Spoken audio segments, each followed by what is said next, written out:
Jackie may be remembered for baseball, but his legacy represents so much more. And I believe that the society can remain good only as long as we are willing to fight for it and to fight against whatever imperfections may exist.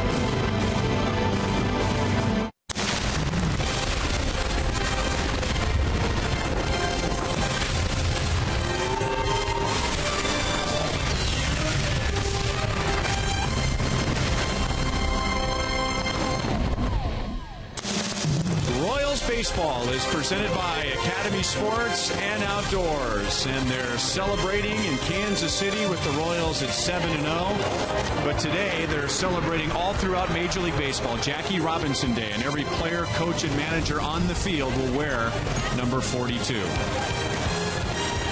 Hi, everyone. Welcome back to the ballpark with Rex Hudler. I'm Ryan Lefevre. Joe Goldberg will also be joining us. We'll talk about Jackie Robinson in just a moment, but the 7-0 Royals. And if Jackie Robinson were with us today, I think he'd like watching this team play. He would, because there were a lot of similarities between his game and the running Royals. He attacked. He was aggressive. He swung the bat, and he stuck up for his teammates when he needed to. Should be an exciting game, too, here. Hopefully, the Royals will stay undefeated. If there ever was a T-Mobile game changer, it was Jackie Robinson.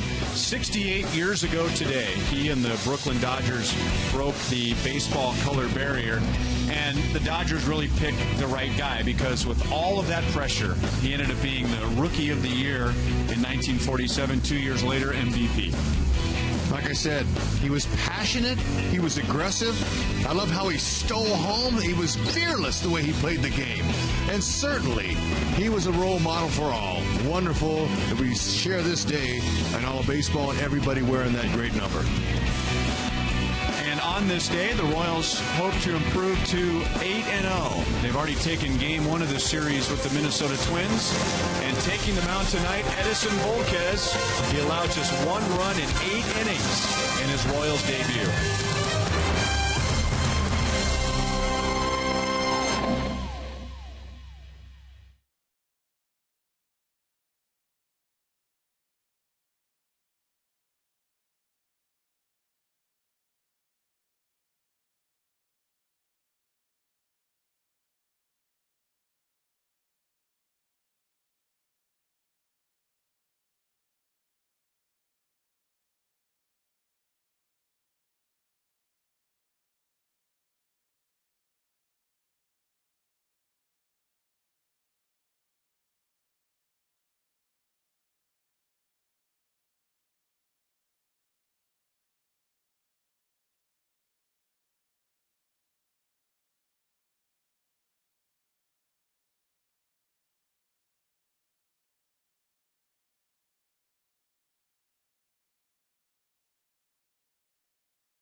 Edison Volquez ready for start number 2 as a Kansas City Royal. We welcome you back to Target Field. Joel Goldberg alongside of Royals Hall of Famer Jeff Montgomery, and we saw Edison Volquez make his Royals debut. He was really good, Monty. So as we look at our Kia inside the numbers, or Kia inside the driver's seat, we talk about pitching to contact. How hard is that? How rare is that for a strikeout pitcher? Well, it's rare, but Edmund Volquez has great stuff. He can get the strikeout when he needs it, but it didn't take him long to learn this Royals defense, particularly the outfield defense, can cover a lot of ground for him. So his walks are down as a result. He's very efficient on the mound. 8 innings pitching, under 100 pitches in his first start as a Royal. So really what you have is a guy that's going to tip his cap a lot with a great defense. Walks are down, can get the strikeout when he wants, but also pitching to his defense. Exactly. It's a great recipe for success. The Royals, they look good, but Kyle Gibson has been a bit of a nemesis. They'll try to get those bats going again against him next.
The universe revolves around you. Call 1-800-PIC-ATT. By your Kansas City Chevy dealers. Visit your Kansas City Chevy dealer today for great prices on all our new 2015 vehicles. And by the Missouri Lottery, every ticket you play gives back to schools across Missouri. So play it forward with the Missouri Lottery.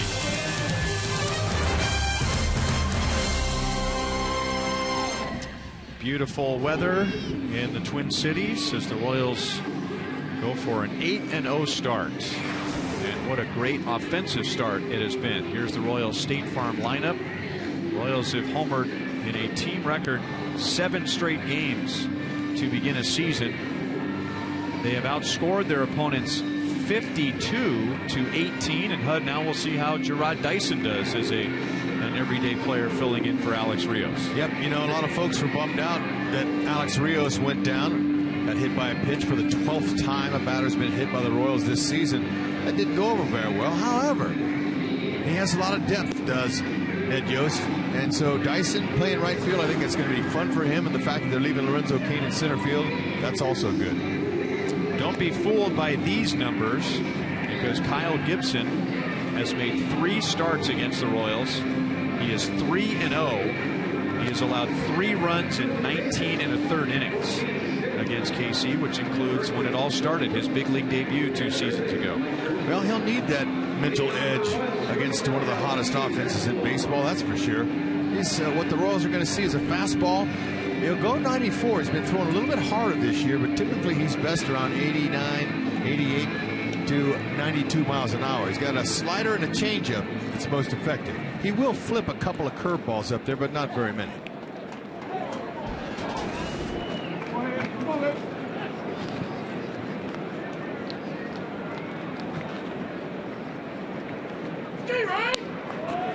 Right down the middle to Alcides Escobar.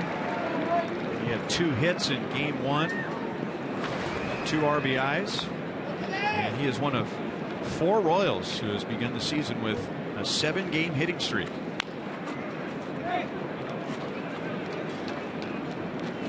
Very aggressive hitter. Surprised he didn't swing at that first pitch. Is right down the middle, but he is ready to hit when he gets in that box.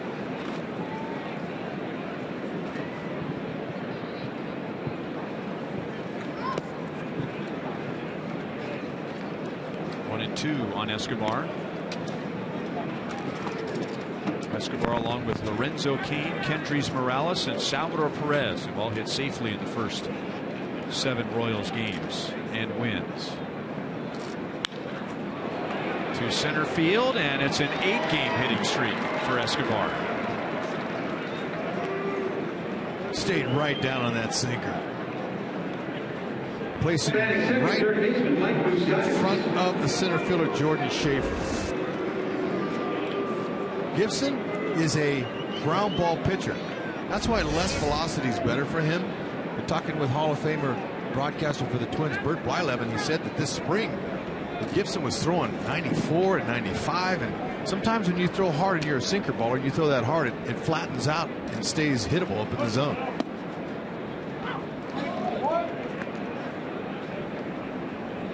Right to Mike Moustakas. He was on base 3 times on Monday, 2 singles and a walk. Hitting at .360. A first time up today. Molitor has his guy shifting on Moose. Not quite as drastic because there's a runner on. You got to be able to get to second base, but you can see them. They're kind of spread out there. They got this covered. Typically, there's more guys on the right side.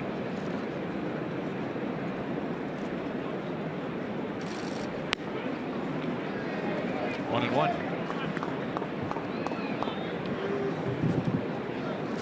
Well, he's at least making defenses think more compared to last year. Yep. I watched Plouffe, his buddy that he grew up playing in high school against. Plouffe was moving over towards third. Now he's backing up. He's running to shortstop. Now look at that.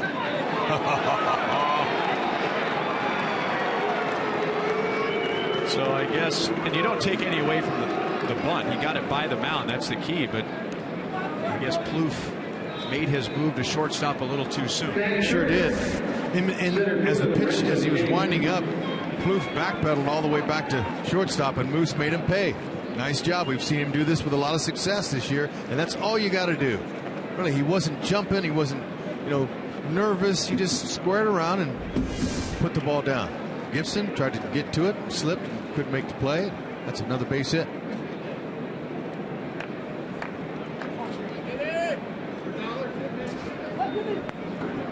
Lorenzo Cain with 2 on, nobody out.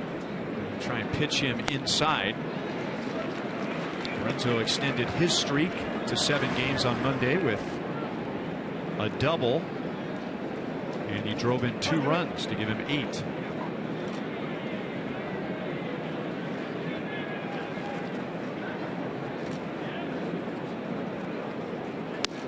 Royals not wasting any time. Applying pressure. That's what you do. Get him early. First innings are tough for some pitchers to gauge their pitches on what's going on that particular day. First time on the slab.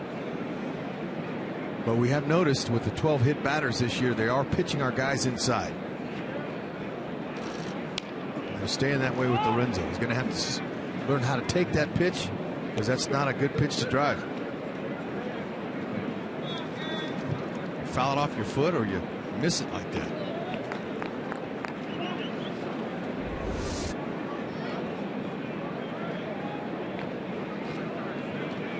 hard running two-seam fastball in on your hands. It's hard to square that up.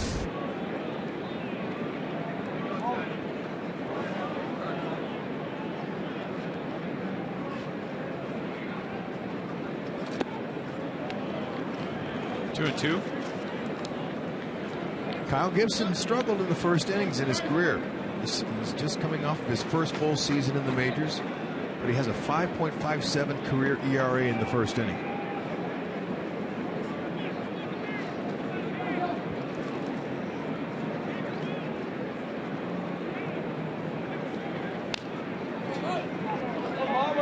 He is not a Missouri kid, Kyle Gibson.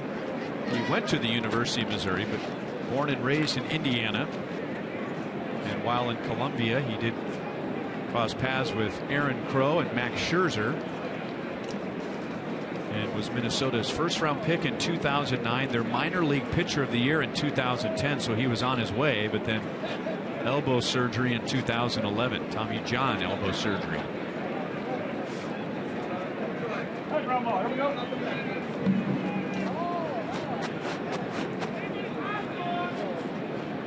Could hear their dugout saying, ground ball, come on, ground ball, here we go. That's what they're looking for. They're trying to double up the run zone. Ground ball to Plouffe. 2 down. Escobar goes to third. Kyle Gibson, he takes orders pretty well, doesn't he? If it were just that easy, you could just yell ground ball from the dugout and on demand get a double play.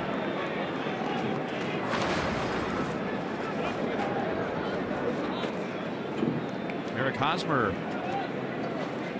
played a big role in the Royals win on Monday. 2 hits, 2 RBIs, 2 runs scored. Now trying to get Escobar in from third with 2 down.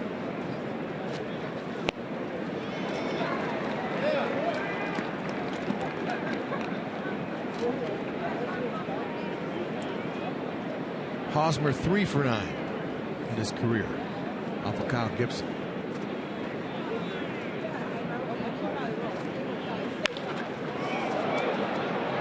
Well hit to left field, and it'll drive Arcia to the track, but not deep enough. So Gibson dodges a bullet in the first inning. Edison Volquez takes the mound when we come back.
Just 16 runs in their first 7 games. That is the fewest in the major leagues, and hitting just .201. Here's their lineup tonight against Edison Volquez, who is facing Minnesota for just the 2nd time in his career.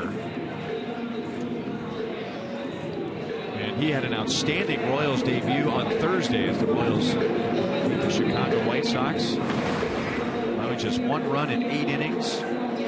And only 1 walk in 8 innings, and why not with the way the Royals played defense behind him that day. That's right. pitching to contact is going to be the name of the game for all the Royals pitchers because the defense is so good.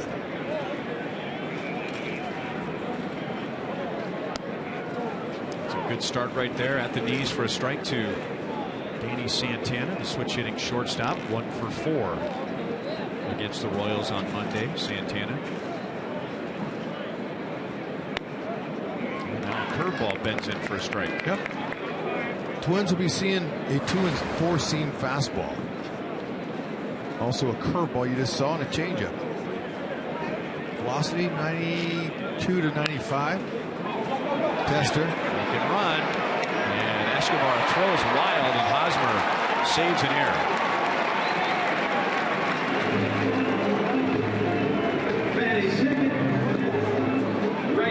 Well, there are some advanced metrics that say the Royals defense in their first 7 games, they have already saved 18 runs with their defensive play. No other major league team has saved more than 9. It's very interesting how they compile that information, but it's the truth. Now with Dyson out there in right field, you see Escobar coming in a very difficult play, but Hosmer, the ability he has to recognize the throw offline and then come off the bag and use his Gold Glove to keep it from being an error. Like you mentioned, they've only erred once this year in their 7 games. Torrey Hunter had been batting cleanup for the Twins. And now hitting second tonight. That's where he spent most of his time with the Tigers. Yep, Molitor already shuffling that lineup like we've seen Ned do in past seasons. They're trying to find the continuity that works for the team. Hunter 0 for 2 in his career against Volquez.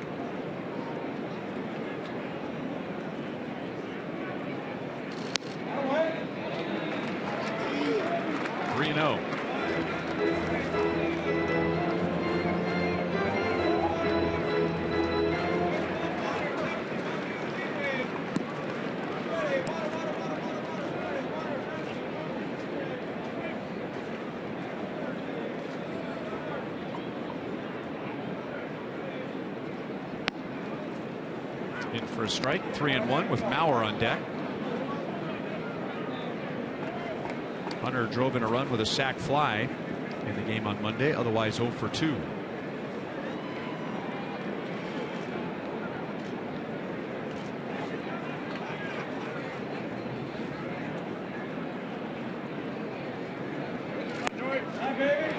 now Minnesota, just like the Royals, at the top of the first inning, have 2 on with nobody out.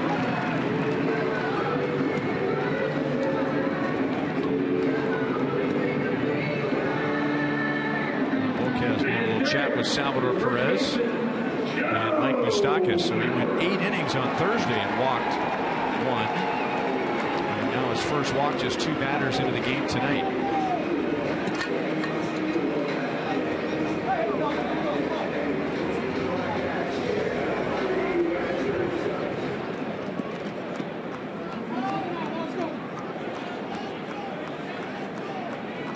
And look at the Royals defense as Mauer steps in the plate. All the outfielders are moving towards left field.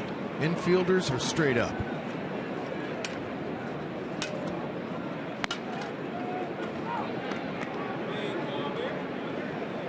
Mauer hits the ball in the air. Usually it's to left and left center.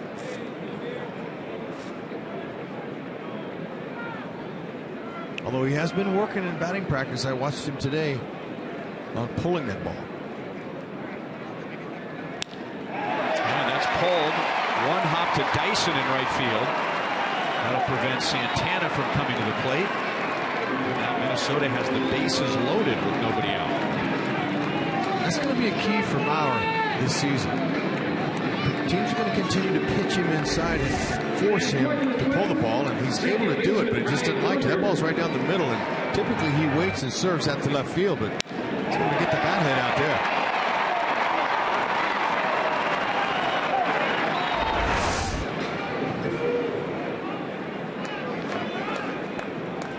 So Torrey Hunter bats second. That moves Brian Dozier to the cleanup spot. And Dozier really swung the bat well on Monday. He had 2 doubles, 2 runs scored. He also lined out to deep right. And he's coming off a 23 home run season.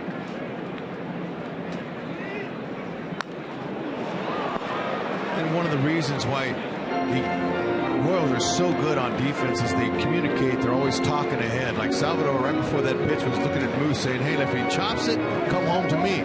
So they're always communicating. Infielders have got to know what they're going to do with the ball when it comes to them. Bases loaded, they get plenty of opportunities for a double play, depending on how hard the ball's hit. And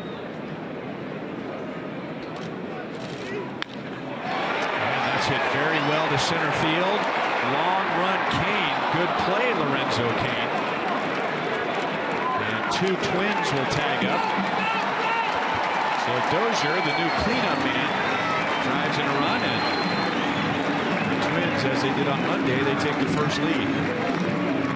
And Lorenzo Kane playing Dozier to pull. Had to run a long way. You can see where he is at the top of your screen, and on the left, he has to cover a lot of ground to get to that ball to save a couple of runs from scoring. Has to gather himself, get the ball in. Torrey Hunter wisely went back and tagged.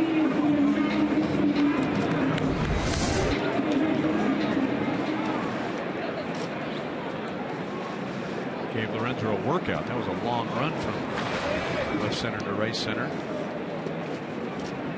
Vargas drove in a run in game 1 on Monday. He was the one that drove in the Minnesota run in the first inning. Breaking ball for a strike. We're talking about batting practice with Joe Mauer. There appeared to be a round of batting practice for the Twins where they were trying to hit home runs. Everybody in the group. And Kenny Vargas put on a show. 1-1. You know, this is something the Twins need to do. They need to come out and score some runs and give their pitchers some cushion. Mulder believes that the offense they have here is capable of scoring, averaging at least 4 runs a game. Great pitch. He's going to have to start incorporating that changeup.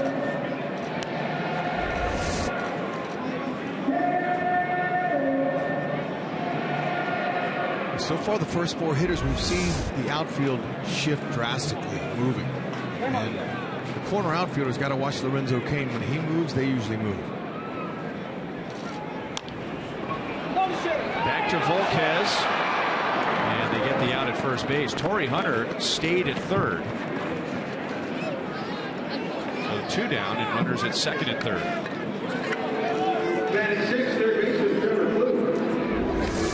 The initial miss by Volquez, he didn't panic. Okay, he didn't glove it the first time around, but he didn't panic. He picks it up, take his time, and just get the out. With 1 already, Torrey Hunter, he's not as fleet of foot as he used to be, but had he went home, I'm sure Volquez would have gotten the running home.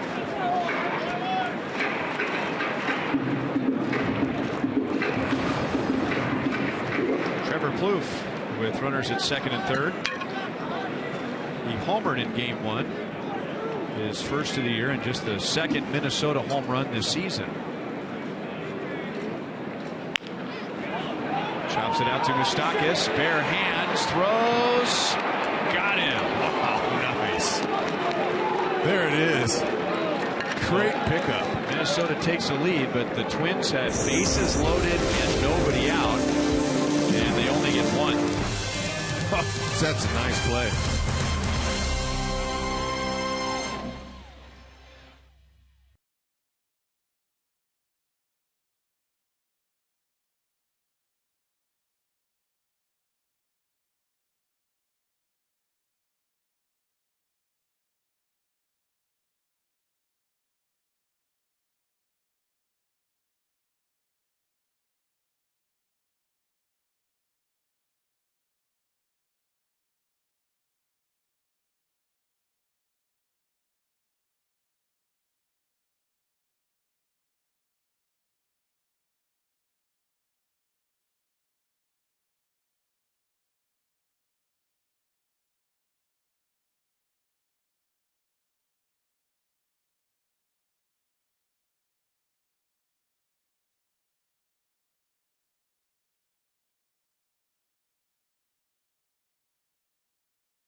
Pitching coach Dave Eiland. He took over in 2012 in a staff that was 10th in the league in ERA, 11th in walks. The next year, the beginning of a nice run for the Royals, best ERA in the league, and the walks going way down. They've continued to go down.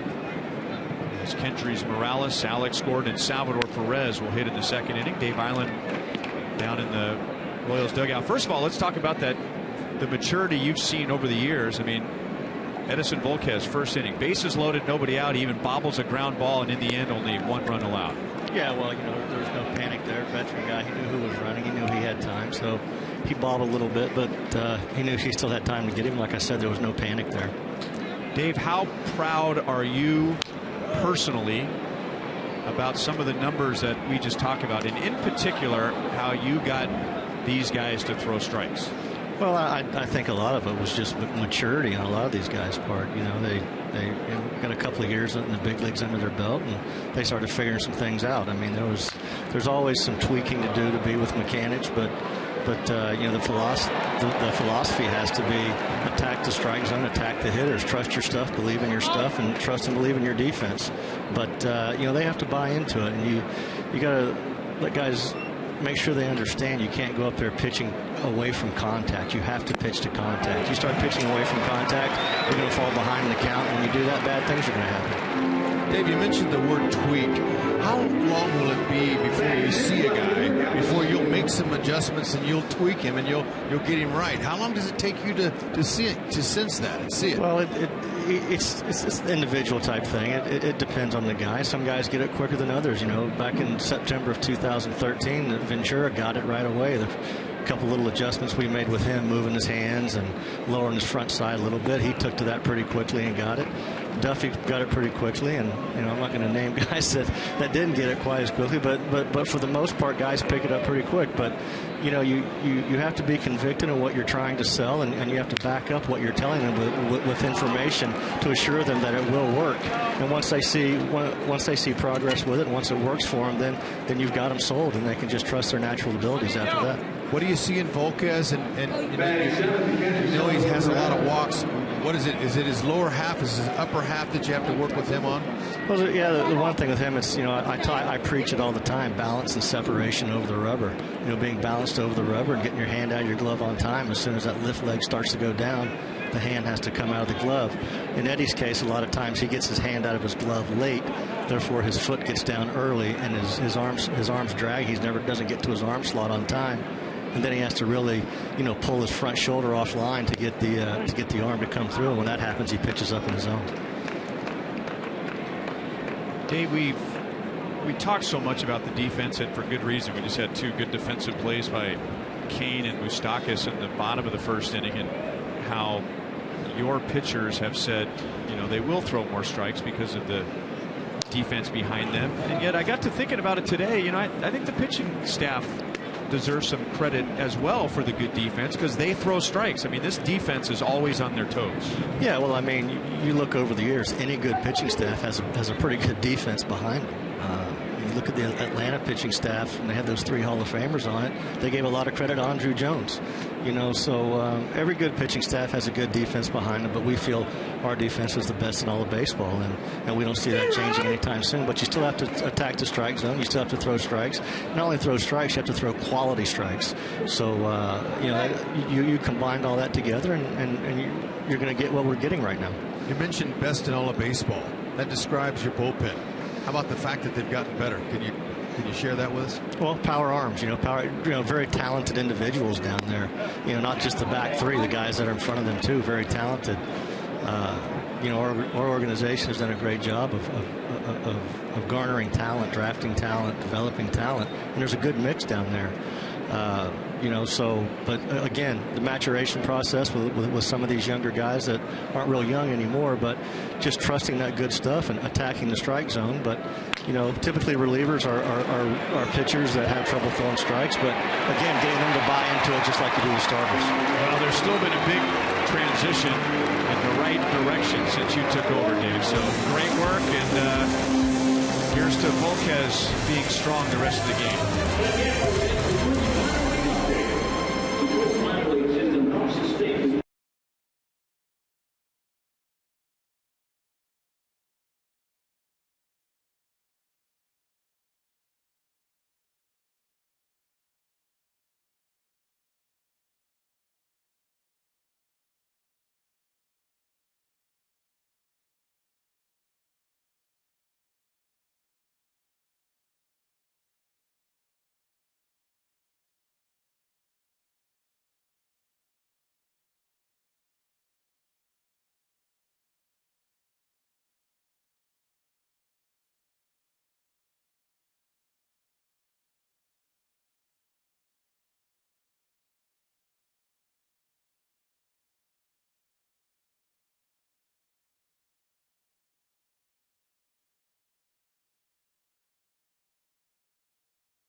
this was coming into tonight. I wonder if that number is even better.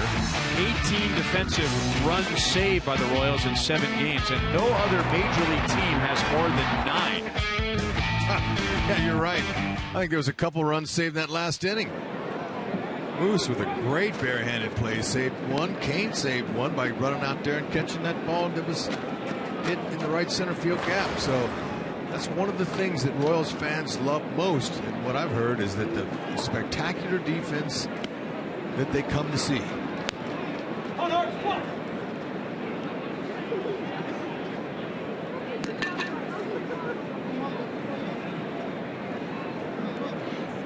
Sal wants that changeup down, and Arcia just got a piece of it.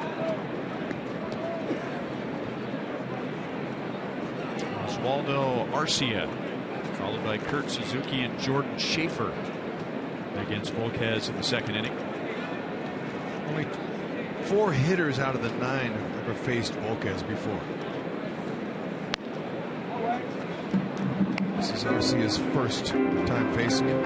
Typically, you see a guy like that, you want to look for a good pitch early in the count to hit, but the more pitches you see, the more off speed you see, the better chance you have to get the gauge on it. Late on the fastball after the changeups.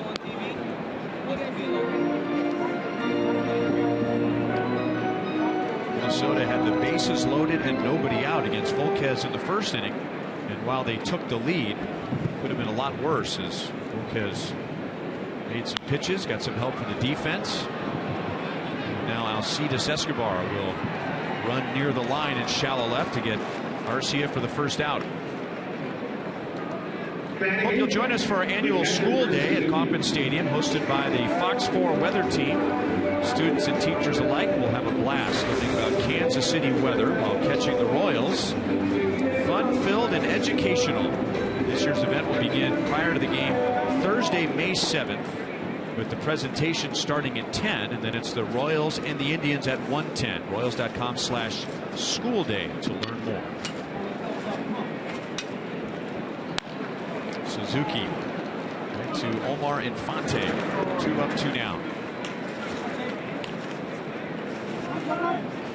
Everybody wearing number 42 throughout baseball today to honor Jackie Robinson. 68 years ago today, Jackie Robinson broken in the big leagues with the Oakland Dodgers. It is the 70th anniversary of Robinson signing his first professional contract.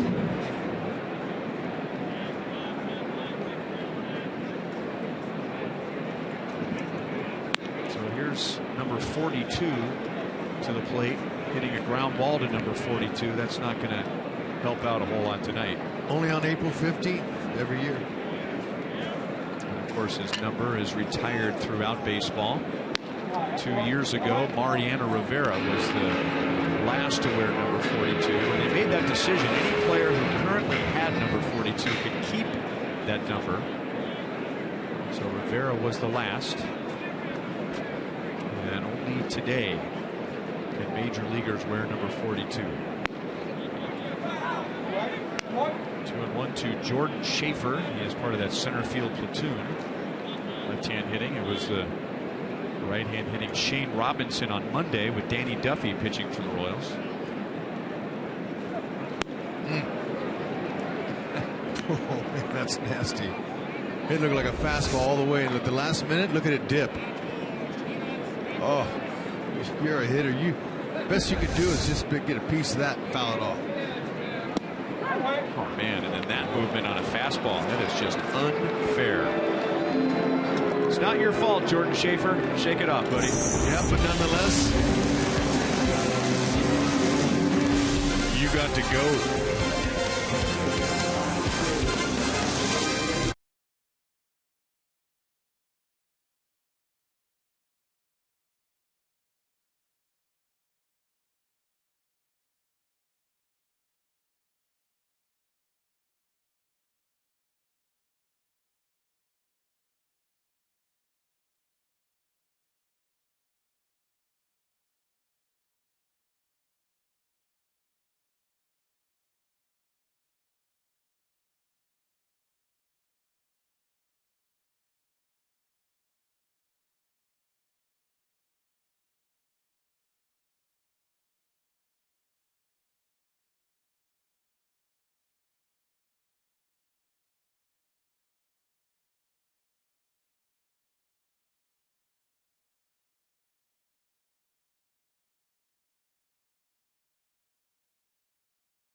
And the Royals' 6-run 8th inning on Monday.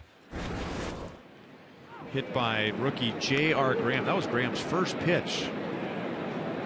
Coming on with the bases loaded, nobody out. So Terrence Gore has been called up from Double-A as Rios went on the disabled list with a non-displaced fractured left pinky. Kurt Suzuki goes out Omar Infante. So Alex Rios is out, and here's his reaction to the injury and going on the disabled list. I'm going to do my best to try to shorten up the time. I mean, it's going to depend on the bone itself, but I'm going to work on everything that I can to help the healing process a little more and speed up that process. Our University of Kansas Hospital injury update, and with Rios out, a lot of playing time now for Gerard Dyson, who didn't get into his first game until Monday. So Terrence Gore then becomes Gerard Dyson, and late inning pinch runner. Dozier will throw out Dyson. 2 down in the 3rd inning. Yeah, there was a lot of speculating going on. What would happen? What would the Royals do with the moves? You know, with Paulo Orlando sitting there, you know, they might want to let him play. Would Lorenzo Cain move to right field, let Dyson play center like we saw last year? Well, we know the answer to that. It's not. Lorenzo Cain is not going anywhere. He's going to stay in center field.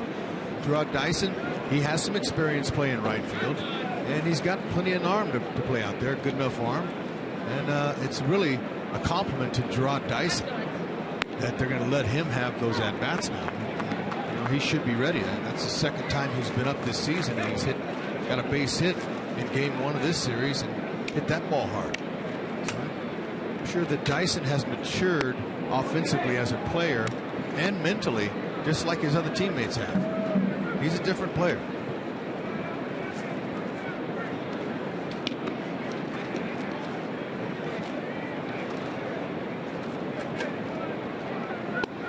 Shouldn't be a drop-off in offensive production. It's just going to be different production. There's some power going from Rios to Dyson, but they're going to pick up some speed. No drop-off defensively. Out to Plouffe. So Kyle Gibson, who's already 3-0 in his career against the Royals, begins tonight with 3 scoreless innings.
Pitcher Carlos Carrasco. You may not be able to see it right there, but it actually grazed off his glove. That might have taken some of the blow.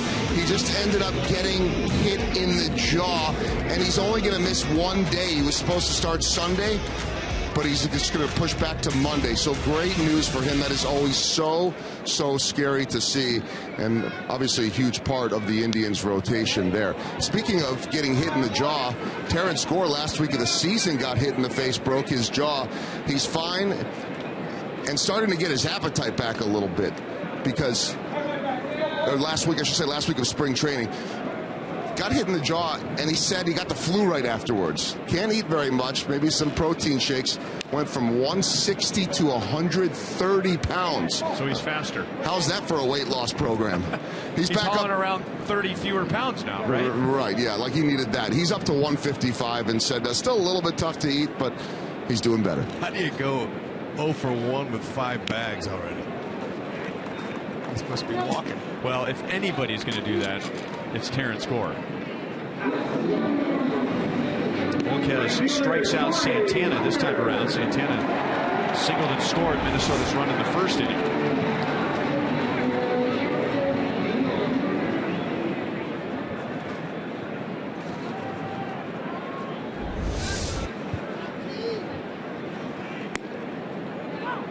Breaking ball strike to Torrey Hunter. He walked in the first. Minnesota had the bases loaded, nobody out. Dozier hit a sac fly. And that's all Minnesota got out of that. Orioles got a good play from Kane on that sac fly. Could have been worse. And the inning ending with a good play by Moustakas at third.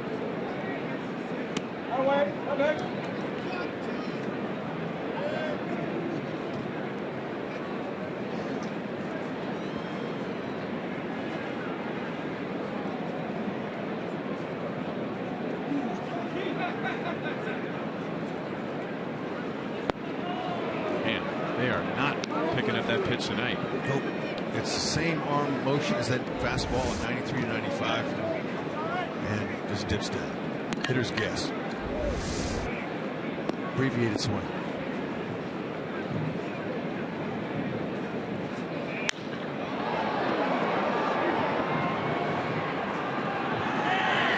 Harrison makes a play in right field. 2 down in the third. Sundays at the K have something special for the whole family prior to the game. Family Fun Day will feature face painters and balloon artists, an entertaining DJ, and player autographs atop the Royals dugout. But the fun doesn't stop there. Following the game, kids 14 and under can run the bases during the Skippy Fun Run. Next Family Fun Day Sunday is this upcoming Sunday with the Oakland A's. It's got a nice little ring to it. The Skippy Fun Run. Yeah.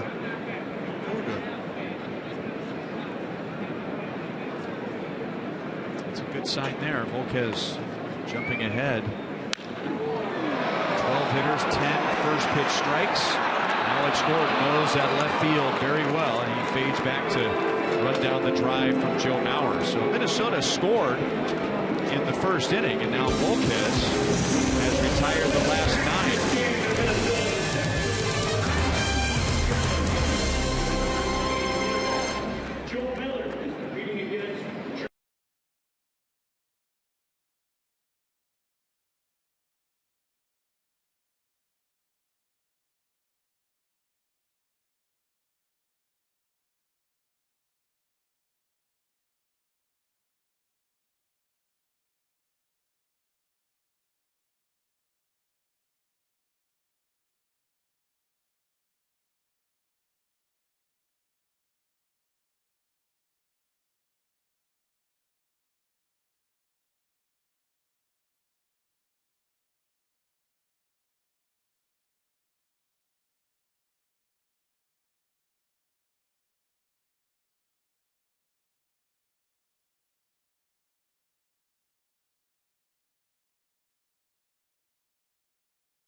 figure out Kyle Gibson. Royals with 3 hits, Minnesota 2 hits, but the Twins have a 1-0 lead. Mike Moustakas, Lorenzo Cain, and Eric Hosmer. Moustakas dropped down a bunt single first time up, and now a swinging single into left field. Well, Mike Moustakas still has the majority of his hits. Almost every single hit has been either up the middle or to the opposite field. I mean, is it that easy? Last year at this time, he was still over. And he was trying to pull everything. And now look at him, the confidence that he's gained from going deep in the postseason. He's a different guy. You have a base hit to right field yet? He didn't need to. He had one to right center field on Monday, which went down as a base hit to center. First one could very well be the second home run.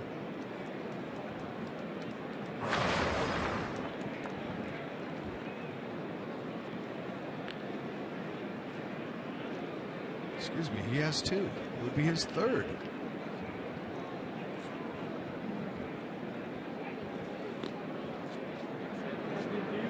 Royals were putting the pressure on Gibson right away in the first inning. Escobar singled, Moustakas singled, 2 on, nobody out for Cain, and Gibson's 2 biggest outs tonight were the double play ground ball Cain hit into. Now Lorenzo ahead of the count, 2 balls and no strikes. And how about Moose drawing the throw over there for first base? I wonder if anybody even threw over on him at all last year. Not in that second hole. He's running. He's 1 for 1 with a steal.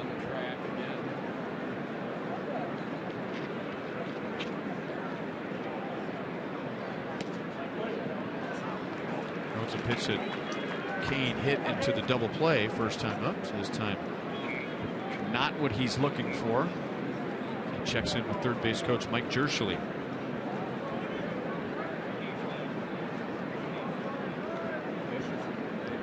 Less is more for Kyle Gibson. 2-seam sinkers, that's what he wants.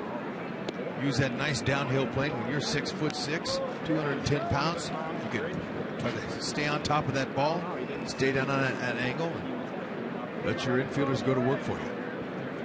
Pitch to contact. 3-1, Lorenzo's looking for a cookie. He wants to hit a gap.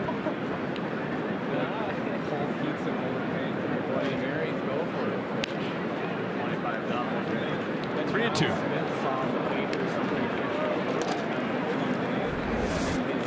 Okay, wants to stay back right over that rubber. Look at how tall he is. Keep it straight, right over the top. Front arm, front shoulder down on top, and follow through on those long legs.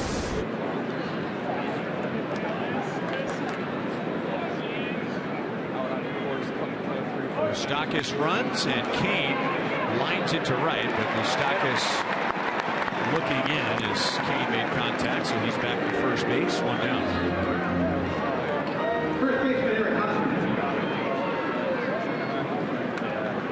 Heads up base running there. Moose knew what he was doing. He took off, took a peek, froze on the line, got back.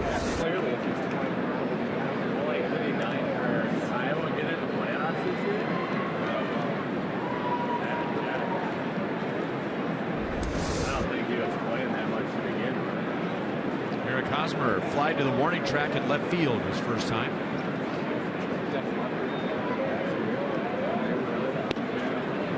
Gibson jumps ahead with strike 1.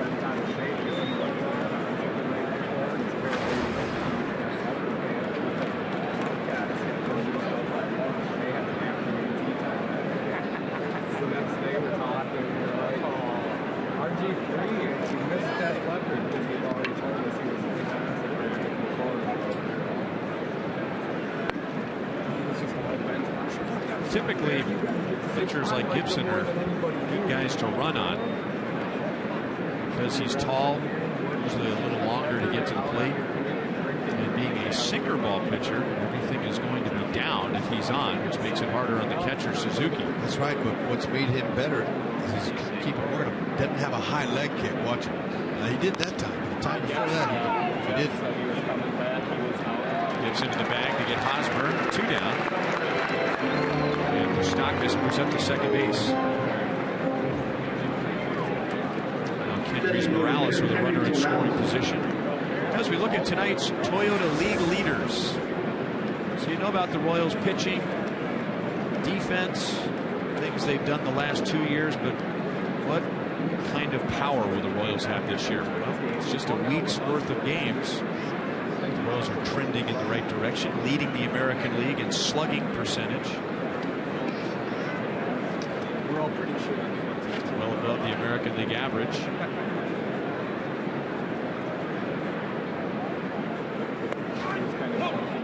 And Morales is hit by the pitch. 13th time now the Royals been hit.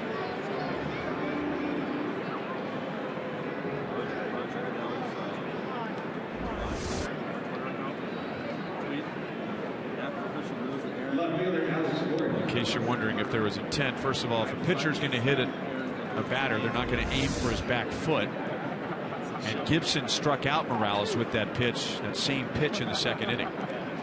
But to your point, that number just continues to get bigger and bigger, and now the Royals lead the league in batters being hit by pitches.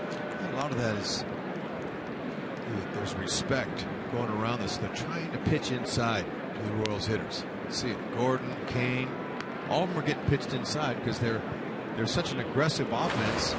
Anything that's left out over the middle, no matter what pitch is thrown, they're a contact team. They're going to put it in play. So that's the report that's going around facing the Royals first time through this year.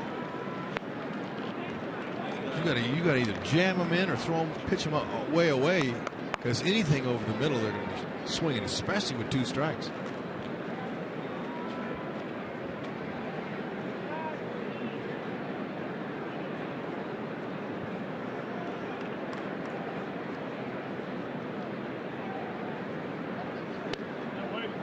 Three 3-0 to Alex. He singled to center in the second inning. He had been hitless in his previous 10 at-bats. Royals are among other things, they are the best in the American League, hitting with 2 outs and runners in scoring position. Alex swinging 3-0. He will tie the game as Moustakas scores. Morales goes to third.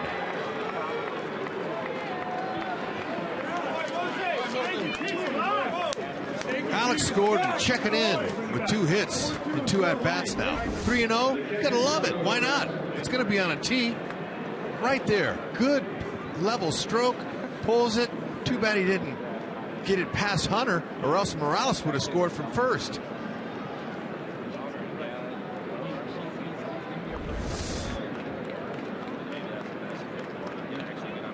Third RBI for Alex. And now 2 on for Salvador Perez.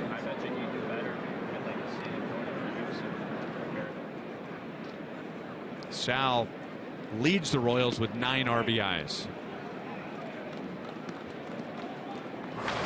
He's come up a spot in Ned's order. He's not 8th anymore. He's 7th tonight. 6 for 10, hitting .600 with runners in scoring position.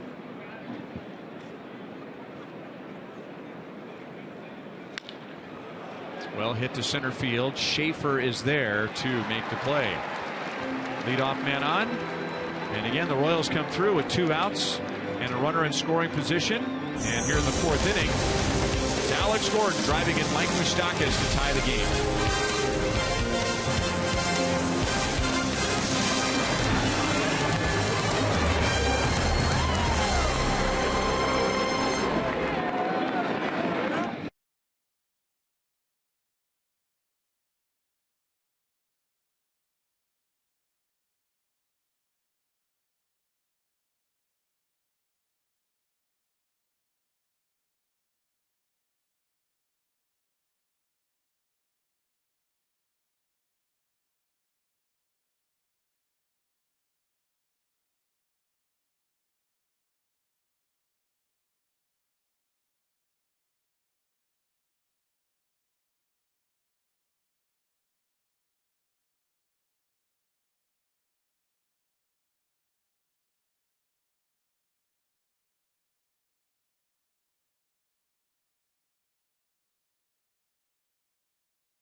Order online with rapid pickup at delivery.panerabread.com. By Menards. Save big money at Menards on all your home improvement needs. And by the all-new Chrysler 200, America's import.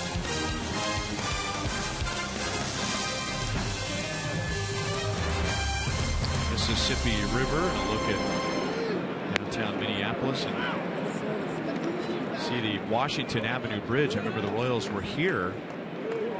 Gosh, that was 8 years ago now when that bridge collapsed.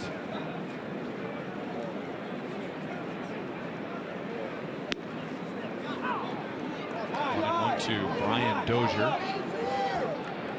The way Volquez is settling in, he's throwing all three of his pitches for strikes.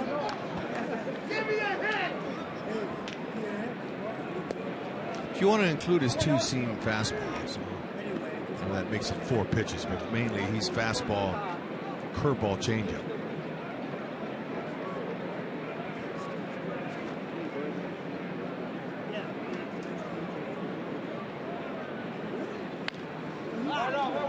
Not all he could do with that pitch.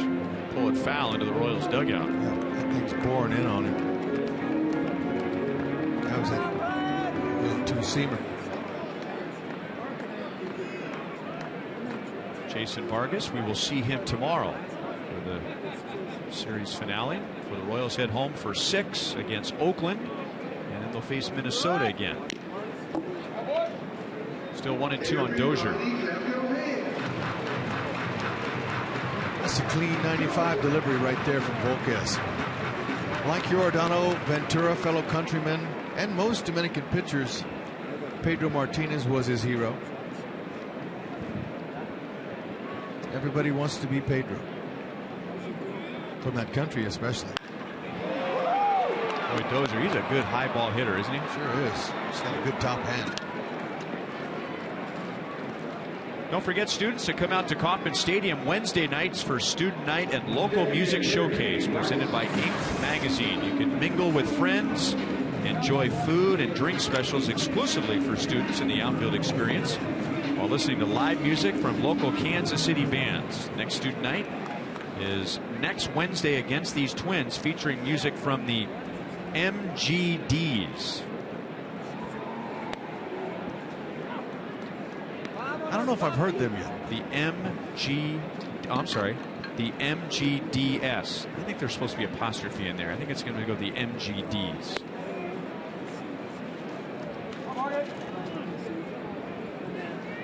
One and one on Kenny Vargas. Grounded back to Volquez in the first inning. There's that changeup.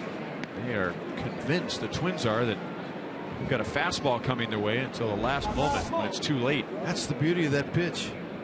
If you're a pitcher, you're located. But as a hitter, you're trying to figure it out.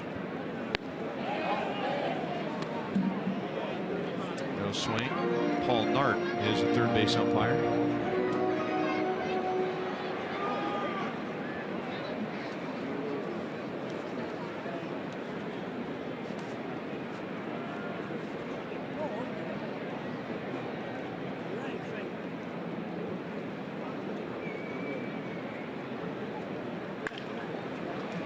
Ground to Infante. That is 11 straight retired by Edison Volquez.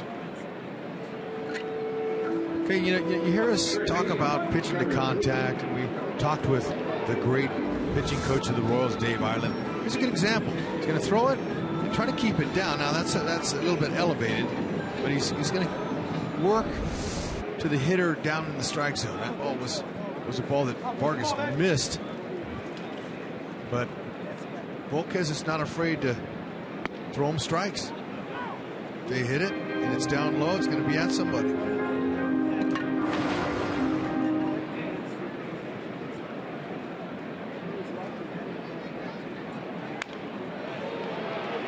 Just over Escobar. Trevor Plouffe has his first hit. He is 1 for 2 and on with 2 outs.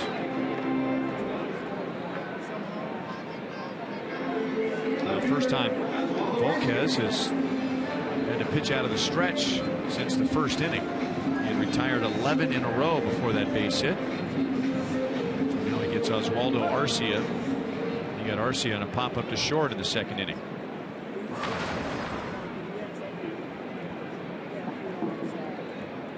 And even with that pop up to the left side, the Royals are still convinced that Arcia is going to pull the ball.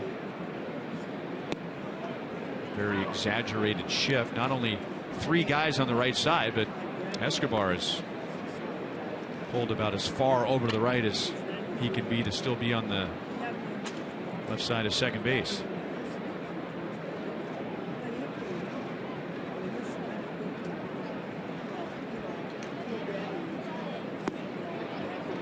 Oh, 0-2.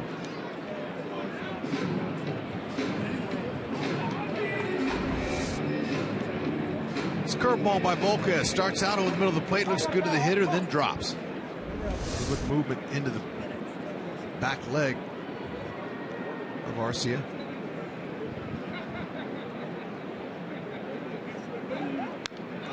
And then late on the fastball at 94.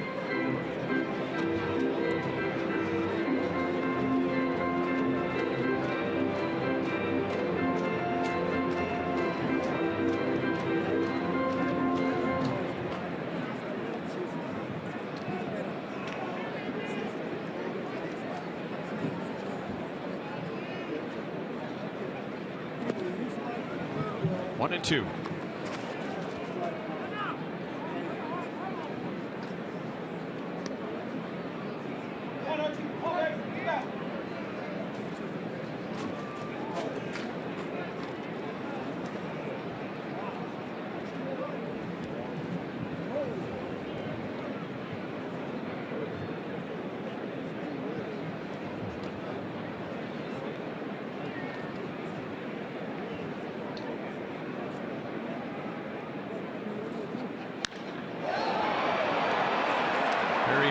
Deep right center field and gone. Oswaldo Arcia. He gets his first home run of the year and Minnesota leads 3-1.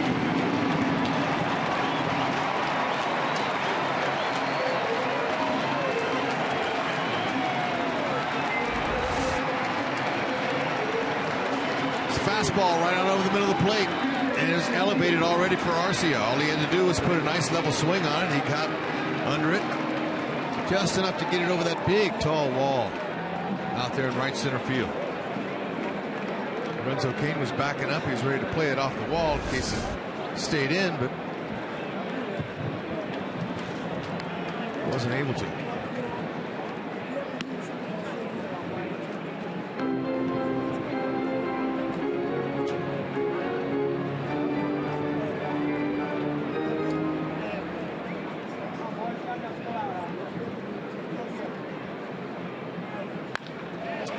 Suzuki hits it right on the nose, but Cain is out there to make the play. Minnesota with 2 down and nobody on. They get a single and a 2-run home run for their biggest lead of the series.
way back to April 15th, 1947.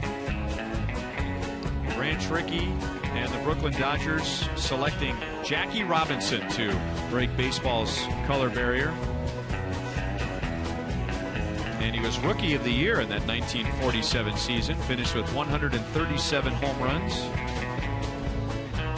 Baseball Hall of Famer Jackie Robinson, number 42. And today everybody is number 42. Omar Infante, Gerard Dyson, and Alcides Escobar. Number is retired throughout baseball.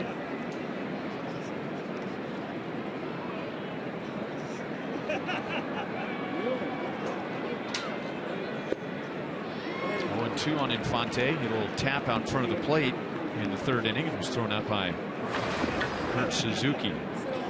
Infante hitting 172, but starting to warm up some. He's hitting 5 straight games.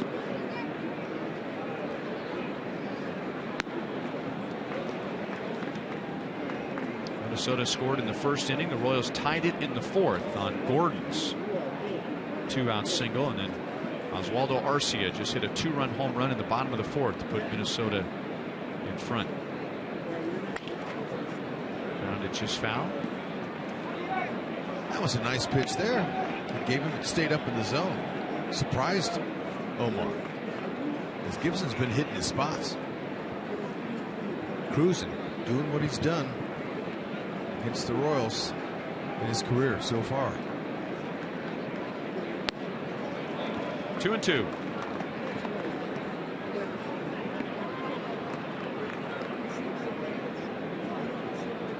He's got an excellent changeup as well as Volquez. Was that what that last pitch was?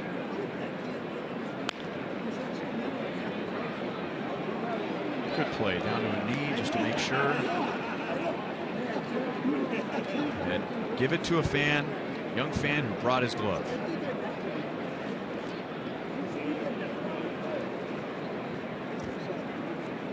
Textbook.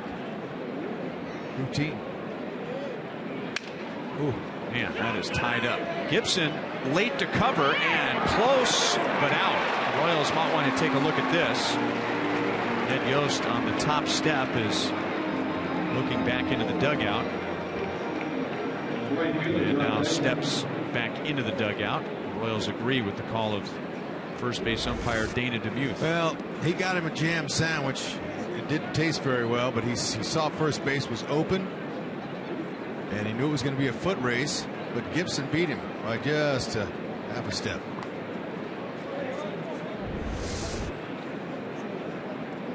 So one down to Gerard Dyson. And on the topic of speed, here's Joe Goldberg. Well, I had a chance to talk with Gerard today, talking about Jackie Robinson paving the way, how grateful he is, and then talking to Dyson about just giving back. This is a guy that was a 50th round draft pick, and he said that when he goes back home to Macomb, Mississippi, he drives by the projects that he grew up in, apartments C4, 8, and as he passes it, all the kids, they see his car, they come out, they talk to him. These are kids whose parents went to school and high school with Dyson, and they're all Royals fans now. They watched every game of the World Series. They all play baseball because of Gerard Dyson, and they gather around, and he preaches to them the need to stay in school. He's maturing. He understands that. He knows they can be successful in life if they stay off of the streets. He says, I never thought I could help. Now I know I can change lives. Says as he drives away, he tears up at how far he's come. Talking about the growth and the maturity of these guys with the success they had last year. Now it's a whole new ball game for them. They're more responsible. They're better baseball players.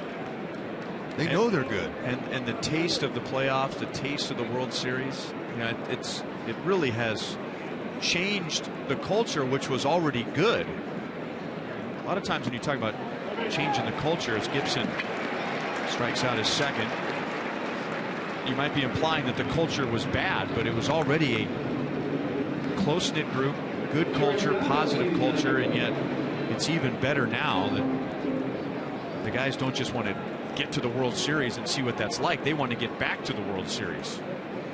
Yeah, and you know, just as early as even last season, early in the season, you're talking about how the Royals maybe lacked a few leaders. A few guys, you know, well, James Shields is a leader, but now look, James is gone, and leaders are popping up all over that clubhouse. They went from boys to men, and now they all believe and they all can lead on and off the field.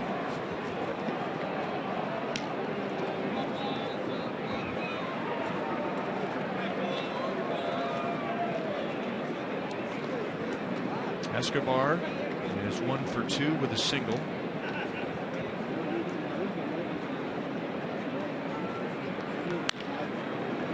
He is 2 for 3.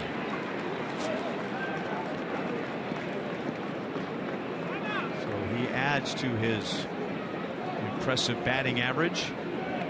And he sprays the ball all over the field. Watch him go with the pitch. Suzuki says, let's try him away. Escobar said, all right, I'll just wait a little longer and just put a nice, easy stroke on him and go with the pitch. Nice. Escobar now hitting .394. And he will pass the baton to a guy hitting .407. Mike Moustakas has a bunt single, a swinging single, which was to left field. He scored the Royals run in the 4th. So let's see if they try to come inside on Moose.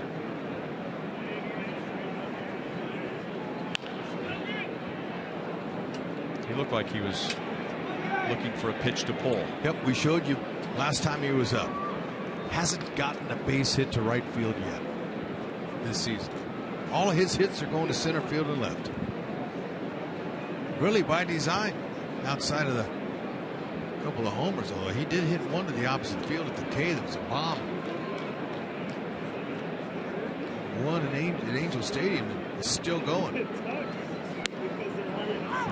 0-2. And that home run was to right center field, so somebody made the decision that right center field means center field. So it's not like he's not hitting the ball that way at all. See what he does with 2 strikes.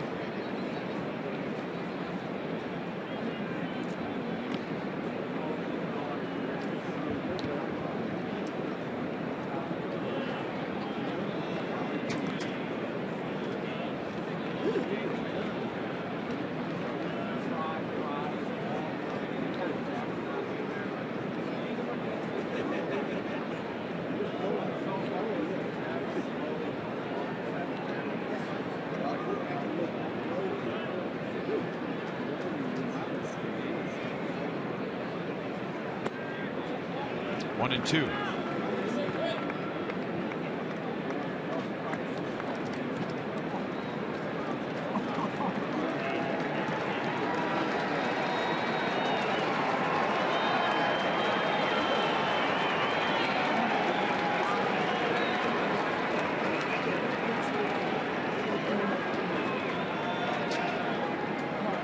Escobar takes off, and Moustakas strikes out. He's trying to figure out Kyle Gibson. He's allowed 1 run in 5 innings. Minnesota leads 3-1.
down 3-1, and yet he has been just as nasty tonight as he was in his Royals debut on Thursday. Excellent changeup, great movement on his fastball.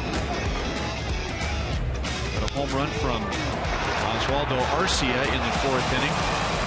Just got over the wall in right center field, and that puts Minnesota in front 3-1 with the 9-1 2-hitters coming up in the bottom of the 5th inning. And we welcome in Royals Hall of Famer Jeff Montgomery. I think the changeup looks better tonight than it did on Thursday. Yeah, really good stuff out of Volquez. We know he's got a great changeup. He's got really other pitches to go along with it, but it's nice to see that mix from him. And struggled a little bit getting out of the gate, kind of like he did in his start against the White Sox, but once he got things going, really was on a roll.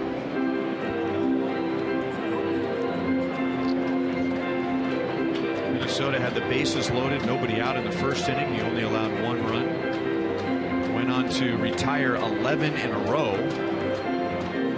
But then Plouffe singled in the 4th inning before Arcia's home run. 1-2 on Jordan Schaefer. Yeah, run support, which has been there all year so far in the week for the Royals. He'll need it tonight. See if they can figure out Gibson. In the meantime, it's fun to watch him pitch. Monty's got everything's going for him. It's really difficult to guess with him. You just have to look in a certain spot. Well, the thing about him, everything moves downward, and you have that type of life, that type of action, you're going to have a lot of success, especially a lot of ground balls. He got the ball up to Arcia, which obviously left the ballpark, but if he stays down in the zone, he's going to be consistently good. A lot of ground balls.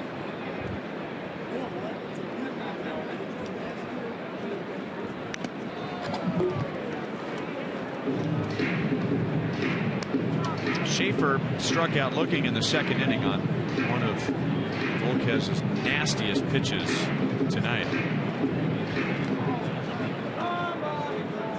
Late breaking fastball started in on Schaefer. He gave up on it. Tailed back over the inside part of the plate.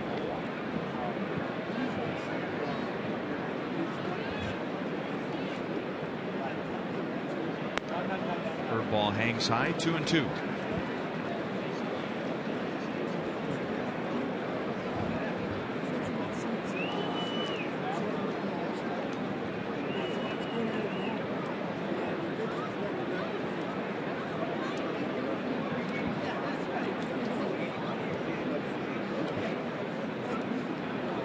Try to get him with a changeup, and he does.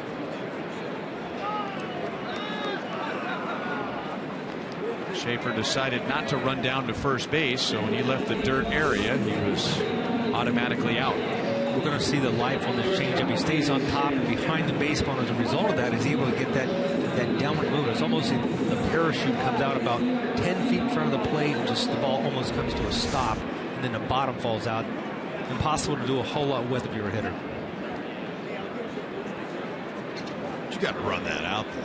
Ball hits the ground. You're the center fielder. You're an action guy, and heck, you're platooning. You want an opportunity. You're kind of a catalyst player. That's the way Schaefer is. You can't just give up on that. Catcher, he's got to make a throw. Say he overthrows Hosmer, you get a triple on him. Stir the crowd up. Stir your team on. Baseball, you can't assume anything. Do you think Paul Molitor would have been running that out? Yeah, I think, Molly might say something to him a little later. It depends on what kind of manager he is. Some managers will address that right away in front of everybody else, or they'll wait till after the game, or even wait till the next day. Molly's one of those guys that, when you played against him, he's just a fierce competitor, so I know he's not going to let little things like that go too long.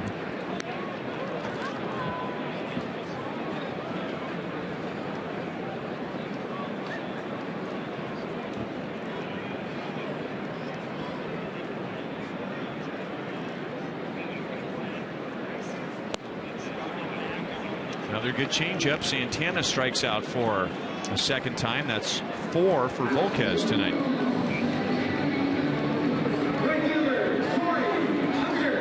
Guys, young pitchers watching Edson Volquez pitch tonight should be a good example. You don't have to try to throw everything with maximum velocity. Sometimes the real key is taking a little velocity off of your pitches, and especially if you keep it down like we've been talking about, you get a lot of very good results. Torrey Hunter skies it to shallow right. Second time he flies out to Gerard Dyson. 3 up, 3 down for Volquez, and at the end of 5, Royals are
Memories program. A variety of on-the-field opportunities are available for purchase each game exclusively through the MLB.com ballpark app. You can play catch in the outfield, take a photo on the field, present the game ball, and many more exciting experiences are available. Just simply download the ballpark app, pick upgrades, and select a once-in-a-lifetime experience.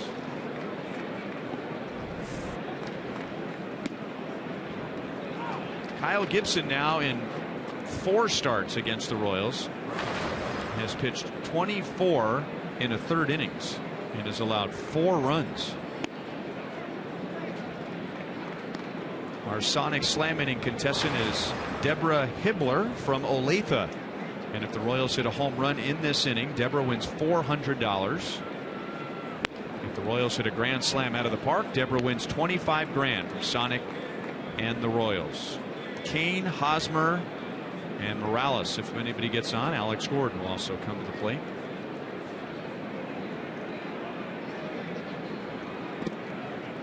Three balls, 1 strike. Yeah, it's interesting to watch the life here on the movement and the life on his pitches, because everything is going down. And it seems like he's found a way, especially against the Royals, to get this action. And Royals, unfortunately, in his starts against him, have chased a lot of those pitches as well. Yeah, you know, they're an aggressive offense, and they're going to put the ball in play. It's well noted. The Royals are an aggressive swinging team, and when you're constantly working to sink her down, it's going to play into your hand, and it has. Pass, Plouffe. Good start to the 6th inning. Kane is on. He has stretched his hitting streak to 8 games. Came in there one too many times. A hitter will know that you're trying to come in on him, especially all these at bats that Lorenzo's been getting against him. He's trying to jam him, but he was quick inside. Blue dart right by him.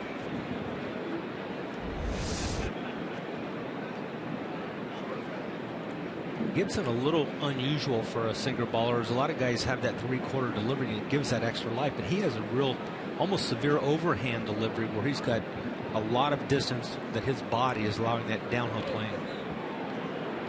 That ball's sinking a lot because he's 6'6", he's standing on the mound, and he's reaching high, and all that ball is doing is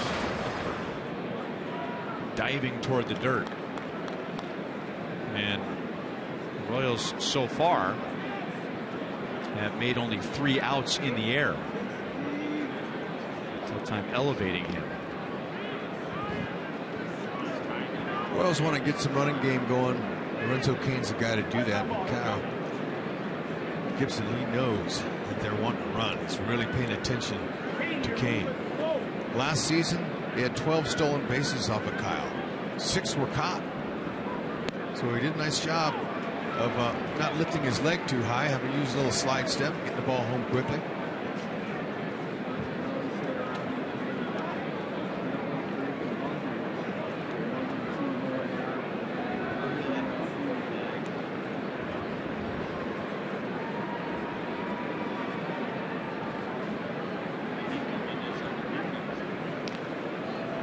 Lorenzo has been a distraction here.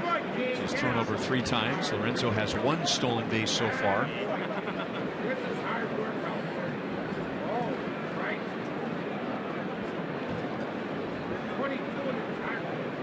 Slide step.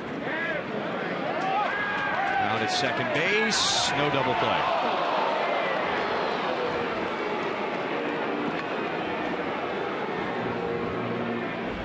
Cain did the right thing. You're a base runner. That second baseman's coming into you. Stayed out of the double play. Great hustle by Haas. Let it get there.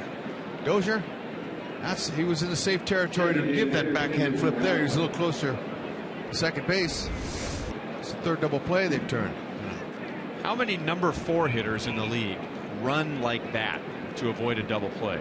I mean, you could see the strain all over Hosmer's face to avoid that double play. Love it.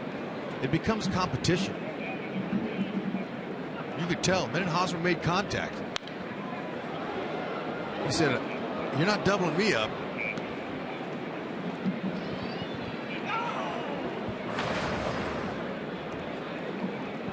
Morales was hit on the foot in the 4th inning, and Gibson struck him out in the 2nd. Kendry's homered here on Monday afternoon. You could hear the sarcastic jeers from Twins fans as Morales played 39 games for Minnesota last year and hit 1 home run, no home runs at Target Field. So of course, what does he do in his first at bat against the Twins with the Royals? He hits a home run at Target Field.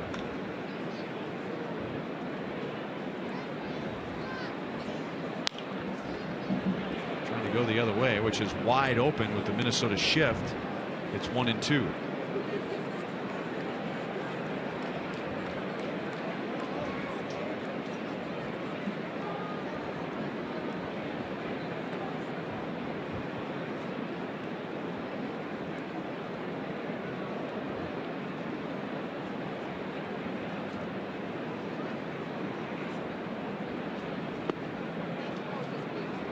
Two and two. You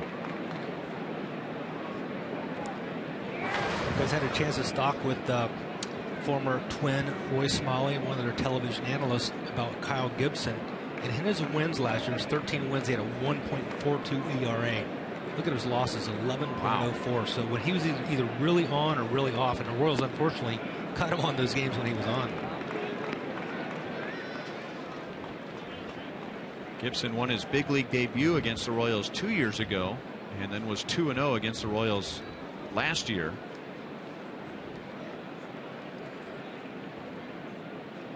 Got to believe he's not going to challenge Morales here 3-2. Maybe try to get him with an off-speed pitch. Hosmer runs, and Morales puts the ball in play. That may have been ball 4. Runner in scoring position with 2 down.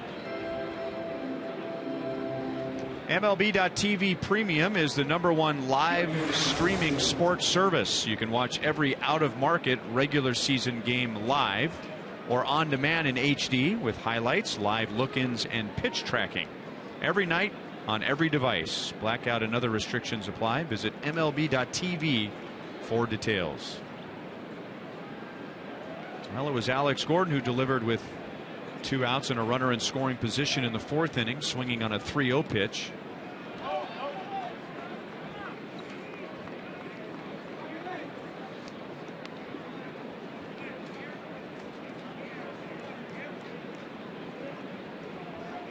Alex is 2 for 2 tonight, putting an end to an 0 for 10 as he continues to get his timing back little by little after missing a big chunk of spring training.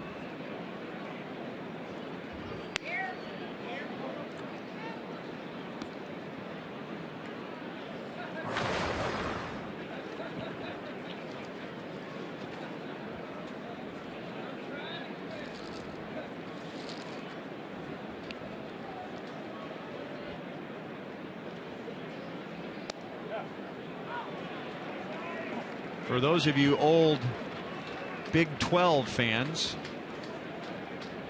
against former MU pitchers, Alex Gordon hits .351. Feels pretty comfortable against that Big 12 comp. That ball was off the plate. That last one. Santana on the right side of second base throws out Alex. And the Royals leave Hosmer at second base. 3-1 Minnesota to the bottom of the 6th.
Deals on all new Ford cars and trucks. Visit thoroughbredford.com. Man, we could just go on and on about this weather. Temperatures in the upper 60s, low 70s, and early to mid-April in Minnesota. Man, that may never happen again. Joe Mauer, Brian Dozier, Kenny Vargas in the bottom of the 6th against Edison Volquez. Mauer has singled and lined to left.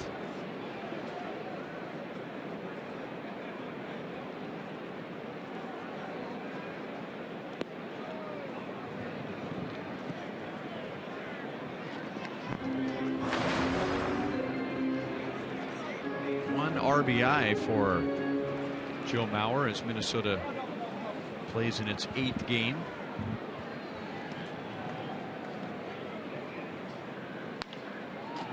Hosmer dives, ball gets away from him, but Infante is there. Just the way they practice it in spring training. That was a beauty. Haas stretching out, showing his range, and Infante not just being a spectator, he's on his toes. Man, he's going, I can get that. Watch out, quick release on his part. And Volquez found the bag second time around.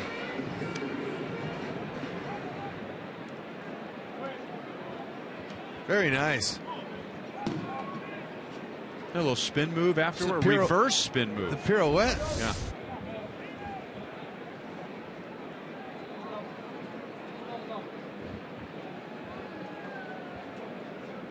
Brian Dozier with one down.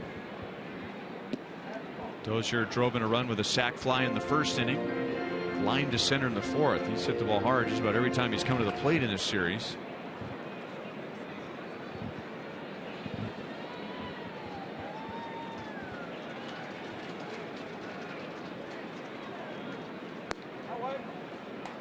One and one.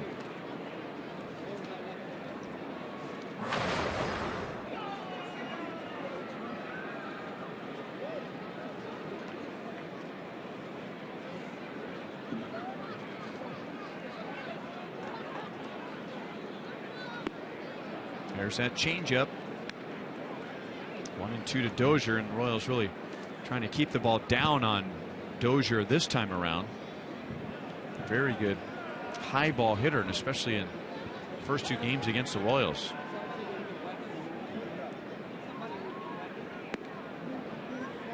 Curveball hanging just a little bit high. Yeah, it was. That was saying hit me.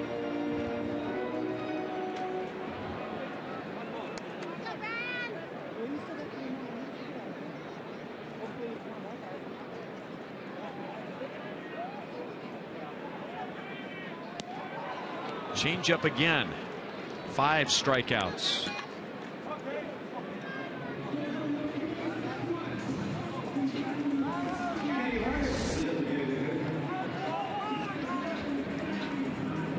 Great location. Same arm speed as that fastball. It's tough.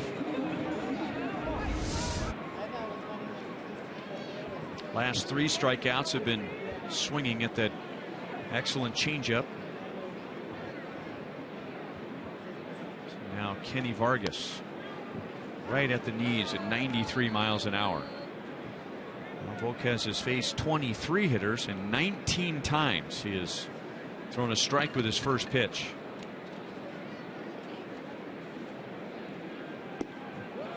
Oh, and 2.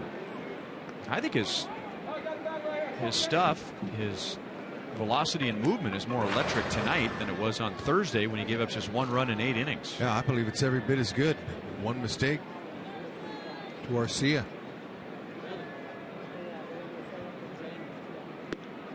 Three-pitch strikeout of Kenny Vargas. 3 up, 3 down, and now Volquez has retired the last 7. He has 6 strikeouts tonight.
One hit was a 2-run home run, and Royals down 3-1 as they come up in the 7th inning.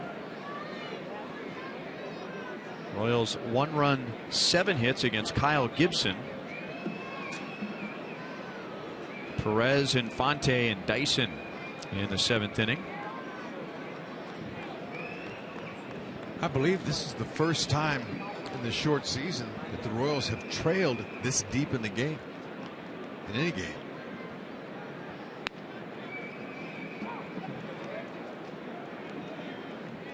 .90 pitches now for Kyle Gibson. Royals would love to see somebody come out of the Minnesota bullpen. That's what they're looking for now.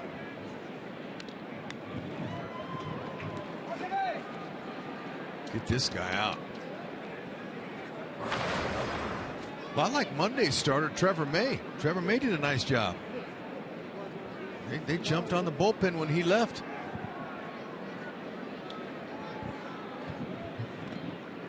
Two and two on Sal. Royals have had the leadoff man on 3 times against Gibson. Gibson has gotten the Royals to roll into a couple of double plays. Very high to left field. And Arcia circles behind to make the catch, 1 down.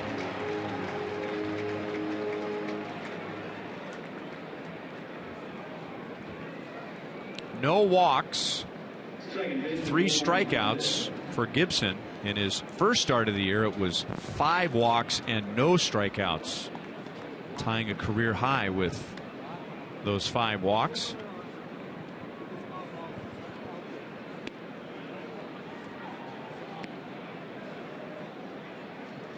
And he only lasted 3 2/3 innings against the Tigers.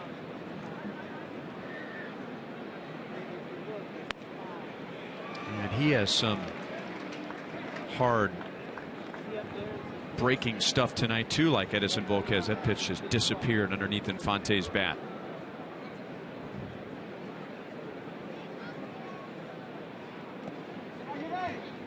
He's done a nice job. When he misses down.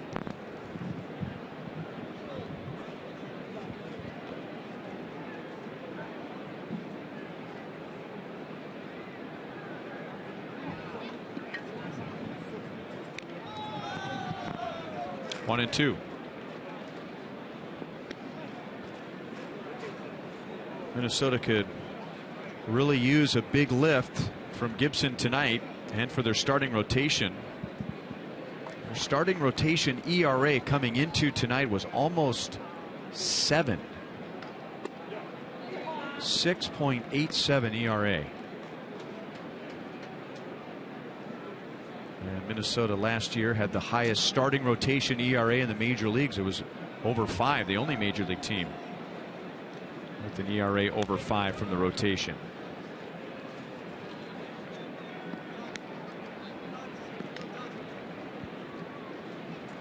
So Infante now doing what he wants to do at this particular time of the game. Milk that pitch count. Get Gibson out of there. Foul him off.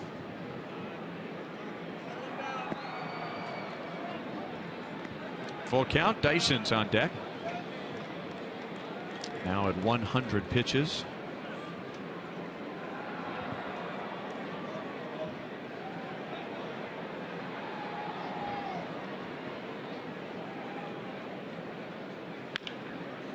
Base hit left field. And we'll see if Paul Molitor stays with Gibson as he's over 100 pitches. And a left-hand batter coming up. You know Molitor wants to leave him in.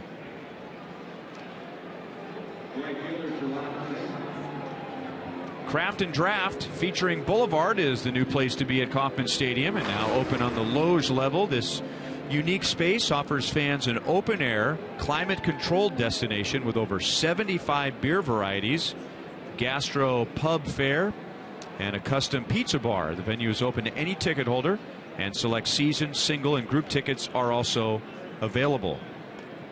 Check it out. Hope to see you beginning on Friday as the Royals are home for 6 games.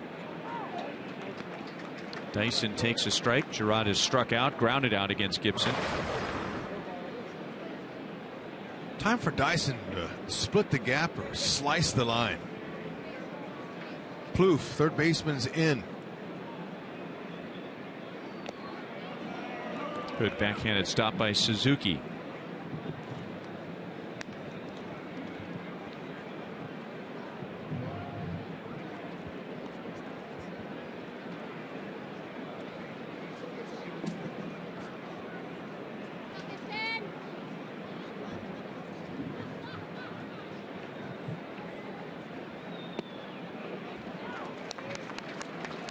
1-2.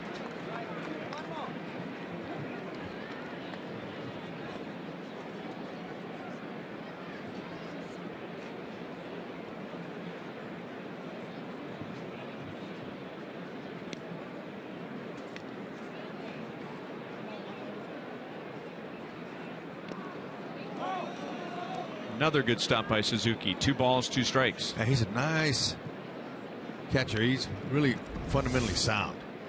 He knows what's coming, but he also knows how to turn his glove the right way and position his body just right, squaring that pitcher up. Veteran.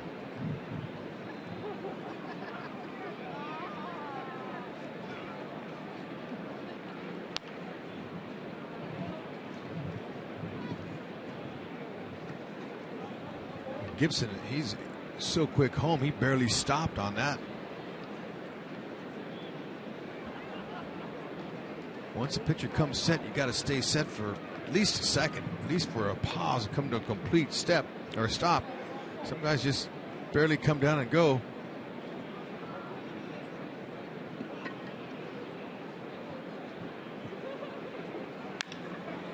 Hit well to left field, and Arcia will fade back and make the play. Tough hitting luck for Dyson. We were talking about Minnesota pitching, and they had that great run over 9 years. They won 6 division titles. Very similar teams to the current Royals. Built on pitching and defense, throwing strikes. From 2002 to 2010, 6 division titles, 3rd in ERA, best fielding percentage, fewest walks in the major leagues. But look at the last 4 years. Last in ERA, 11th in fielding percentage, and they've had 4 straight seasons of at least 90 losses. So we love to talk about offense. We love to talk about power, big runs, but the foundation is usually pitching and defense. Without a doubt. You can only win for so many years, and you can only lose for so many years. Look at that. 3-hit game for Alcides Escobar. I love that. Dyson with some bad luck on that liner. He almost hit the gap, or we'd have action here with 2 outs. So we'll see if Molitor is coming to get him. He is moving toward the top step.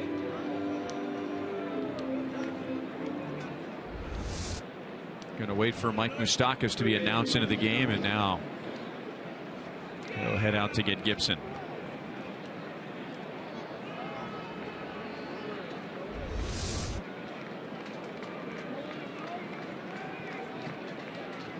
So you got a couple of things working here. Gibson's at 109 pitches, and you don't want to put him in position to lose the game, as Mike Moustakas represents the go-ahead run.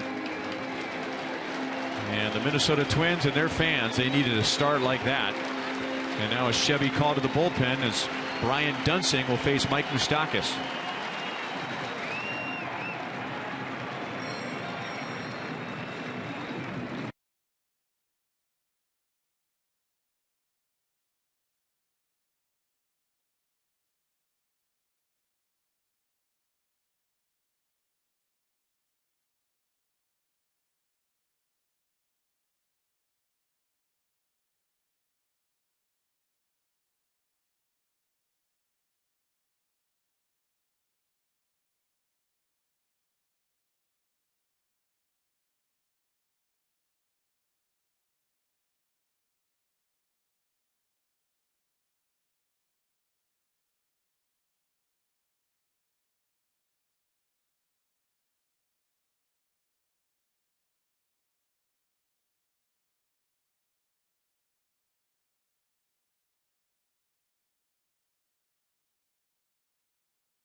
be entered to win a majestic prize pack from Raleigh House.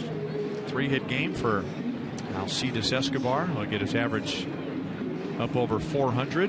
That's for at the area where Mike Moustakas is, who has 2 home runs this year. I think it's the perfect time to show these beautiful swings by Moose.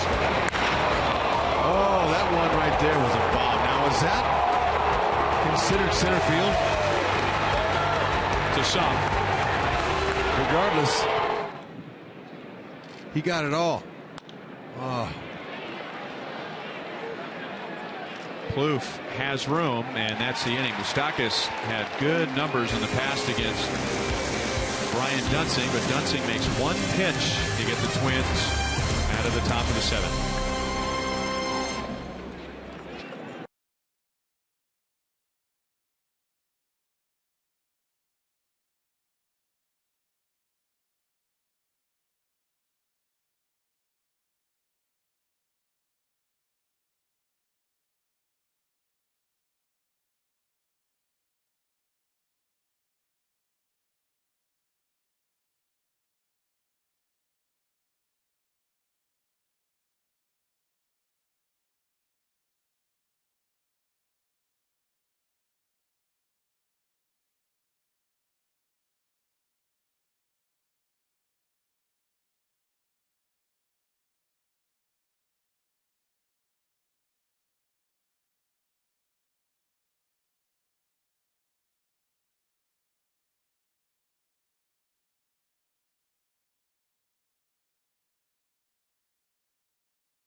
Against Edison Volquez have not been good ones. The sprint cuts of the game. No, they haven't. With that type of movement, that downward action, that two-seamer, that changeup has been filthy. Everything down. He's got great stuff. Even the curveball was located exactly where he's wanted it. The one pitch that hurt him was to Oswaldo Arcia in the 4th inning. Left a fastball up, 2-run homer. That's been the difference. He's been cruising. I'm with you, Ryan. I think his stuff's better in his second start as a Royal than his first one was back at the K.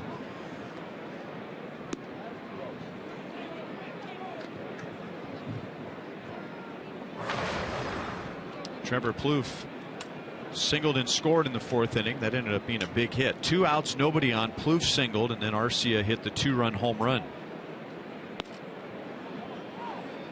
Volquez has knocked down the last 7 Twins after the Arcia home run. He's waiting on deck.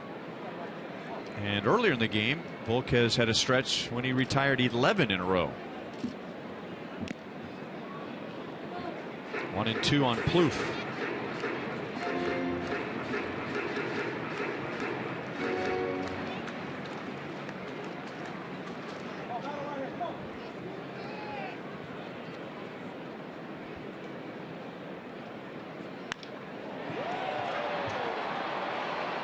Kane is there in center field.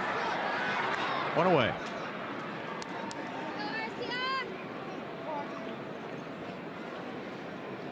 Sometimes you're going to miss with your fastball up out over the middle of the plate, and the guy's going to hit it right at somebody or on the ground.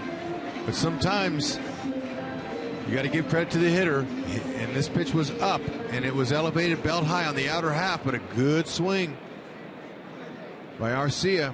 Got up underneath it. The only question was, what is it going to be deep enough? And it just landed in the front row in right center. And looking at that replay again, Sal wanted that pitch inside. They're trying to tie him up, and it rode out over the middle of the plate.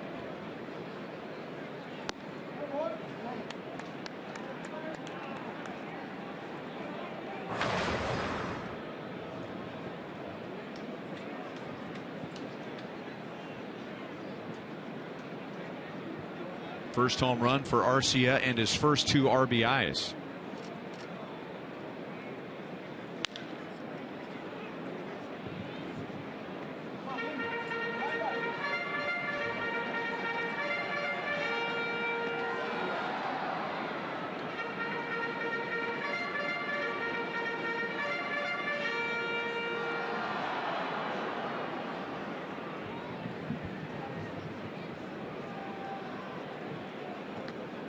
They'll still have that right side stacked against Arcia.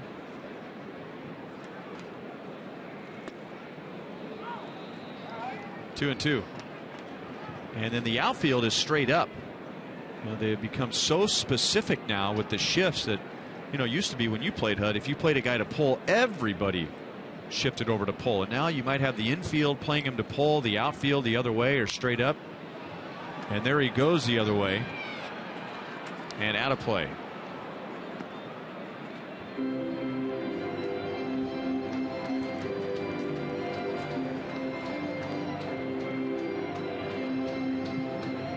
Who is that masked man? It's number 42. There we go.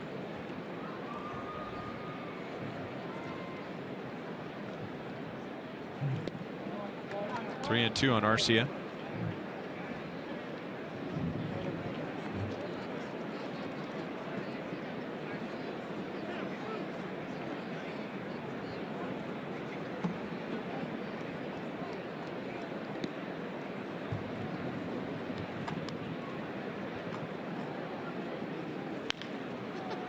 Just what the Royals wanted him to do. Roll over to the right side. And now that's 9 straight retired by Volquez. Every weeknight, don't miss MLB Whip Around on Fox Sports 1 with highlights, instant analysis, and live look-ins from around the league. MLB Whip Around is weeknights at 6 p.m. on Fox Sports 1 and streaming live on Fox Sports Go.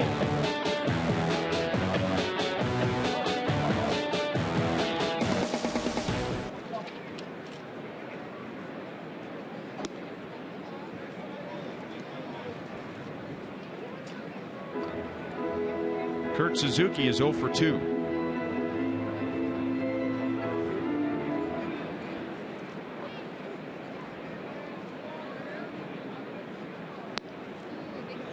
One and one.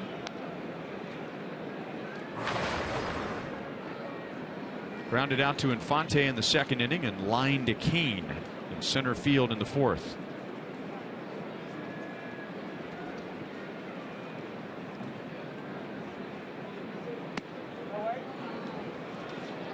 One and two. Volquez about to get through 7 innings with fewer than 100 pitches. Yeah, and, I like his tempo. He's got a really good tempo. Him and Salvi are working well. That changeup has been outstanding all night. 10 straight retired by Volquez, and earlier tonight he retired 11 in a row. Royals are into the Minnesota bullpen. They'll have Kane, Hosmer, and Morales in the top of the 8th.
takes us around the league. How fitting on Jackie Robinson Day, a 4-2 final. Cleveland over the White Sox. They end a 4-game losing streak. Detroit wins 1-0. The difference in that one, a Rajai Davis home run. They won 2-0 last night. Angels blast Texas. Mike Trout a big night. And Oakland loses, or is losing right now, 4-1. They're off tomorrow. When Billy Butler comes to Kauffman Stadium and gets his ring on Friday, he will come to the K with a 10-game hitting streak. First ever player in A's history to start their athletics career with a 10-game hitting streak. Ryan? Well, they wanted him. Surprised a lot of teams how quickly they went after Billy and how much money they gave him. And so far, he's delivered. Casey Fien will pitch the 8th inning to Kane, Hosmer, and Morales.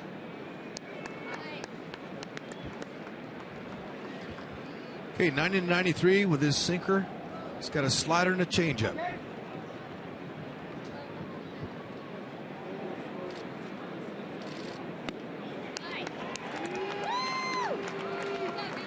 Minnesota will also upgrade their defense. Shane Robinson takes over in left field for Arcia.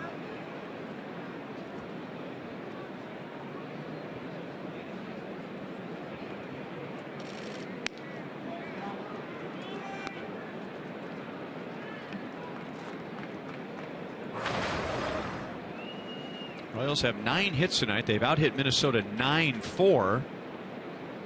All 9 hits have been singles. And one of Minnesota's 4 hits is a 2-run home run.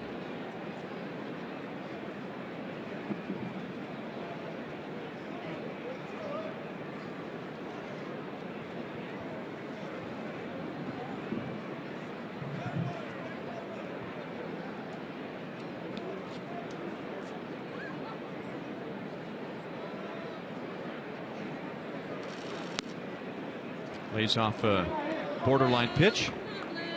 They've been trying to get Kane inside all night.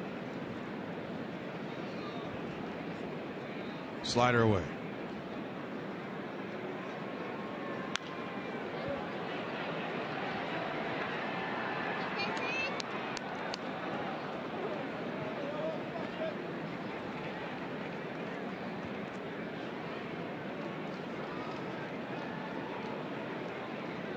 Center fielder Jordan Schaefer playing shallow.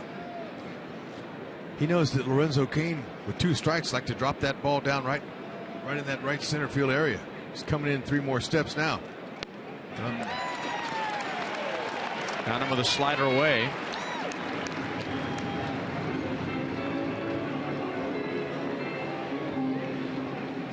This is the 4th season for Casey Fien with the Minnesota Twins, and he's pitched in 73 games each of the last 2 seasons.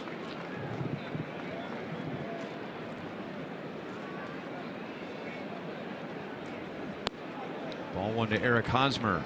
It's a big opportunity for Fien. They needed their bullpen to step up and support that start from Kyle Gibson. So it's a big outing for him. Setting up for Perkins, Glenn Perkins, their longtime closer.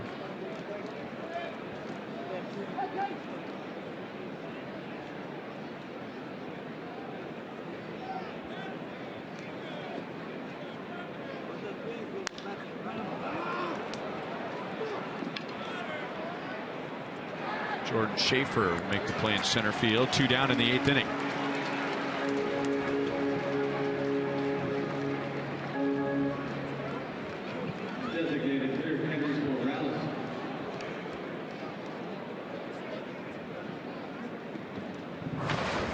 Kendrys Morales 0 for 2, hit by a pitch in the 4th inning. Royals had 4 hitters with 7-game hitting streaks to begin the season. The last time another team did that was the Royals back in 1983. Escobar, Kane, Morales, and Perez, and so far tonight Escobar and Kane have extended their streaks. Morales and Perez are hitless.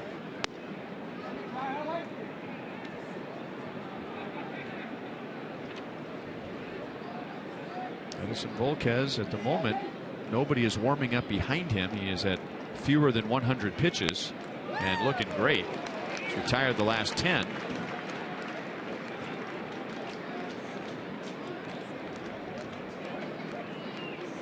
Fiend dropped a changeup. He didn't throw that very often. He willed to lefties. Good pitch there. Had Morales pulling his head. Left field, and almost overrunning the ball is Robinson. He was just put into the game for defensive purposes, and it will be Volquez back for the bottom of the 8th inning.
MidwestFordDealers.com.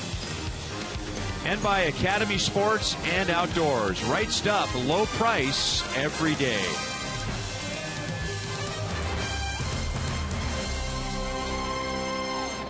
Royals need to hold Minnesota right here. Down by 2 in the bottom of the 8th. Schaefer, Santana, and Hunter coming up as Volquez tries to go 8 innings in back-to-back starts. On Thursday, he was the winning pitcher against Chicago, going 8 and allowing just 1 run. 95 pitches in that game. He's at 98 now. Schaefer has struck out twice, trying to find some way to get on base.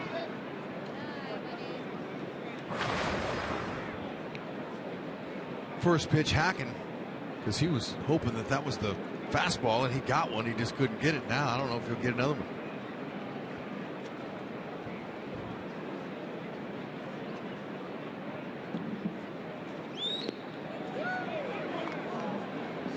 Two and 1. Volquez gave up 1 run in the first inning and then went on to retire 11 in a row. Only long inning was the 4th, 20 pitches. That's when he allowed the home run to Arcia, and now since then he's retired 10 in a row. Right over the inside, so good precision with his pitches as he's up over 100. Yeah, and repeating his delivery every time. Very smooth.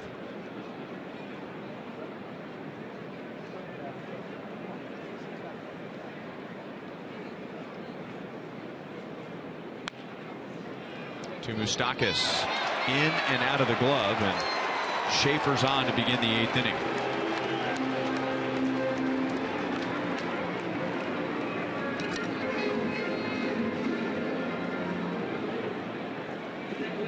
That'll be an error on Moustakas.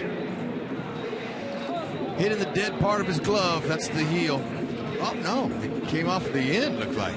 I thought it just kind of bounced off, hit the heel, but looking at that play right there, it was right in his pocket. He just didn't close it down. He'll tell you he could have made that one. It's Moustakas' first error. It's the Royals' 2nd error. This is game 8. Second error all year. And we'll see what Danny Santana does with a runner at first late in the game. Volquez trying to get him to tip his hand by throwing over to first base.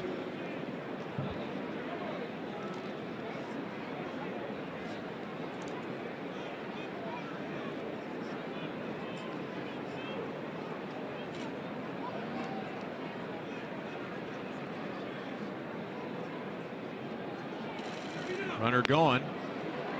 Runner out. Thanks for playing. Thanks for the practice. Salvi couldn't wait for that.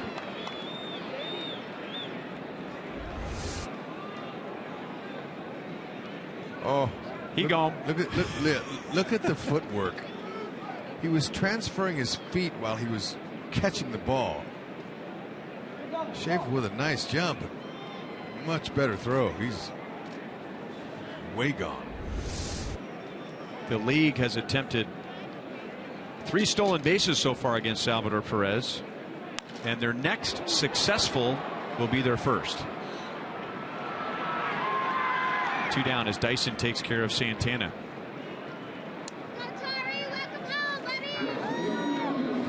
Now 2 down, and here's the Dodge drive of the game. 2 outs, a man on, back in the 4th inning, and a 1-1 tie. I didn't think it had enough to get out. And neither did Lorenzo Cain. He started backing up off the warning track to play it off the wall and just snuck over.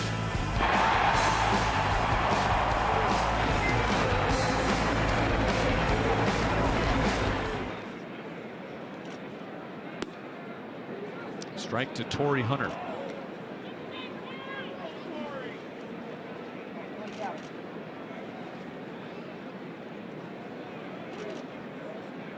Salvi wants that same pitch. He was motioning. I want that same movement. Up the middle, under Infante's glove and into center field, and that's Torrey Hunter's first hit of this series.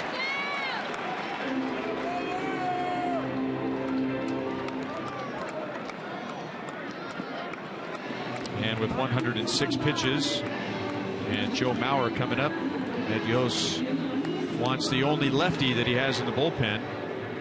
Franklin Morales. Another outstanding job by Edison Volquez. Awesome. That move looks better every day. Better, I'm telling you. And he's not satisfied. He wants to stay in. Royals make a Chevy call to the bullpen.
Take that just about every time out, but tonight the Royals supported him so far with just 1 run. Mazda game break. This is Rajay Davis off of Francisco Liriano in Pittsburgh, and that's all Detroit needed. Back-to-back shutout wins in Pittsburgh. Alfredo Simon pitched 8 scoreless innings for the Tigers. They go on to win 1-0. Coming up after the game, Boulevard Royals Live. Joel and Monty talk a lot about Edison Volquez and talk about Kyle Gibson, who gave the Royals a bad time again. As Franklin Morales comes on, try to hold the Twins right here at 3 runs. He inherits Hunter at first base and will pitch to Joe Mauer. Morales came on, sorry Hud, in the game on Monday and pitched a scoreless 9th inning. Yep, he'll come right at him with the fastball. It'll go 90 to 93 miles an hour, and he's got a nice slider he'll use out of the bullpen.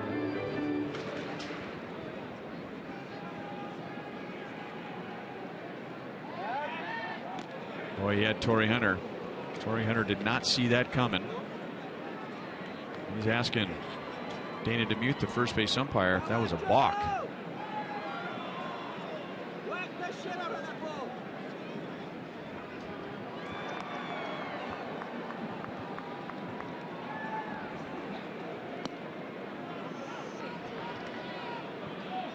Oh, 0-2 on Mauer.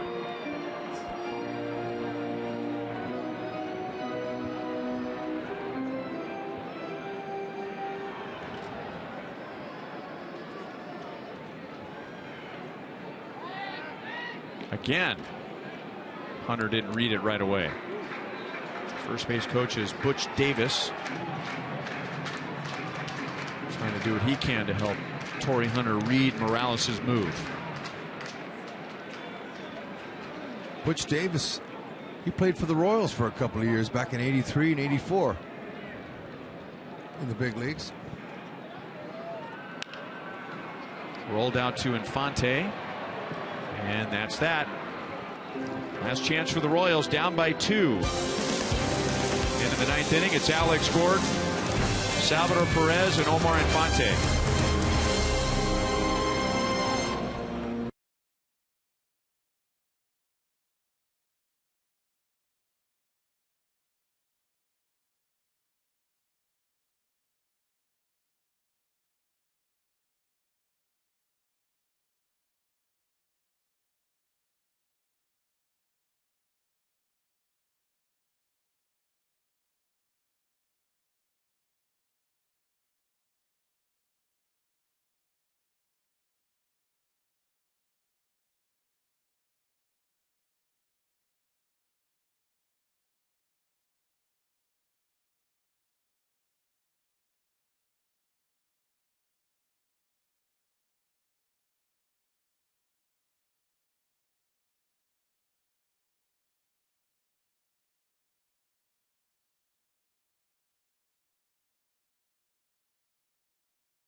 Win the game against Twins closer Glenn Perkins, but how could we forget August 26th? Jumped on a breaking ball, hit a 2-run home run, one of the dramatic highlights from 2014.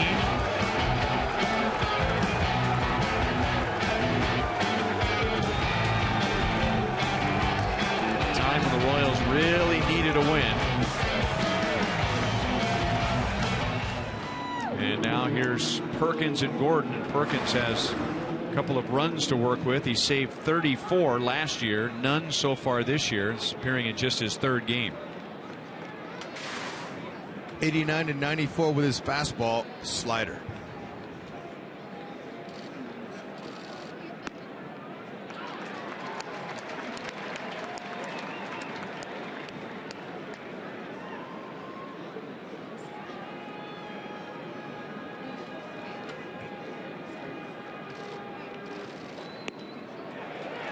was a swing, 94 miles an hour. And that's not the only time that Alex has done well against Perkins. 6 hits and 19 at-bats. He knows Perkins usually throws him that slider. Staying with the fastball, it was 95 miles an hour.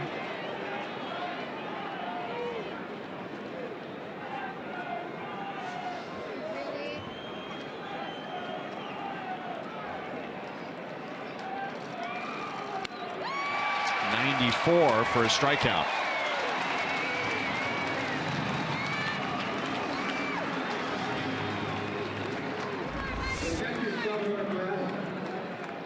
I think, you know, Perkins remembers that slider that he threw Alex, and Alex took him deep. He just stayed all fastballs on him, so I think Alex will make a little mental note of that. And then next time Alex faces him, it'll look fastball. But then, wouldn't you know, he'll probably throw the slider then. Chop to the left side to Santana. 2 down.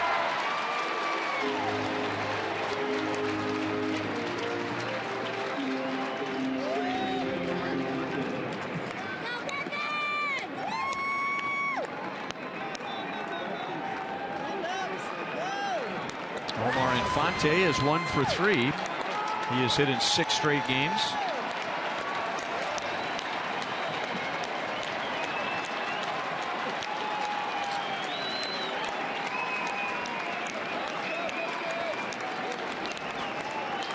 $21,000+ at Target Field tonight.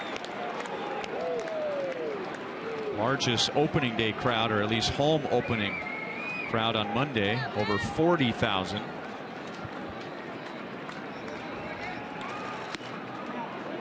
Two 2-0 on Infante.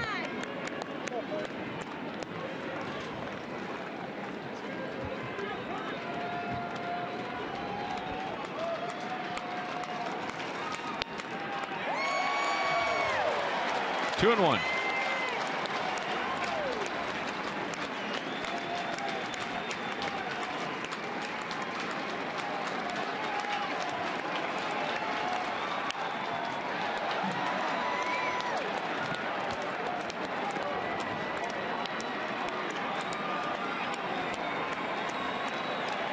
Kyle Gibson went 6 2/3. Dunsing got the final out of the 7th.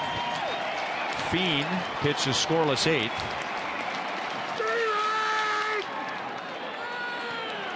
Into left center field, Robinson is there, and Minnesota has even the series at 1 game apiece. So after the Royals scored 12 in game 1, Minnesota pitching holds the Royals to just 1 tonight, and the Royals suffer their first loss of 2015. Rats. Oh well. 161-1 don't sound bad. And once again, it was Kyle Gibson. Gibson now 4-0 in 4 career starts against the Royals. Perkins gets his first save. And we'll be back to Minneapolis after this.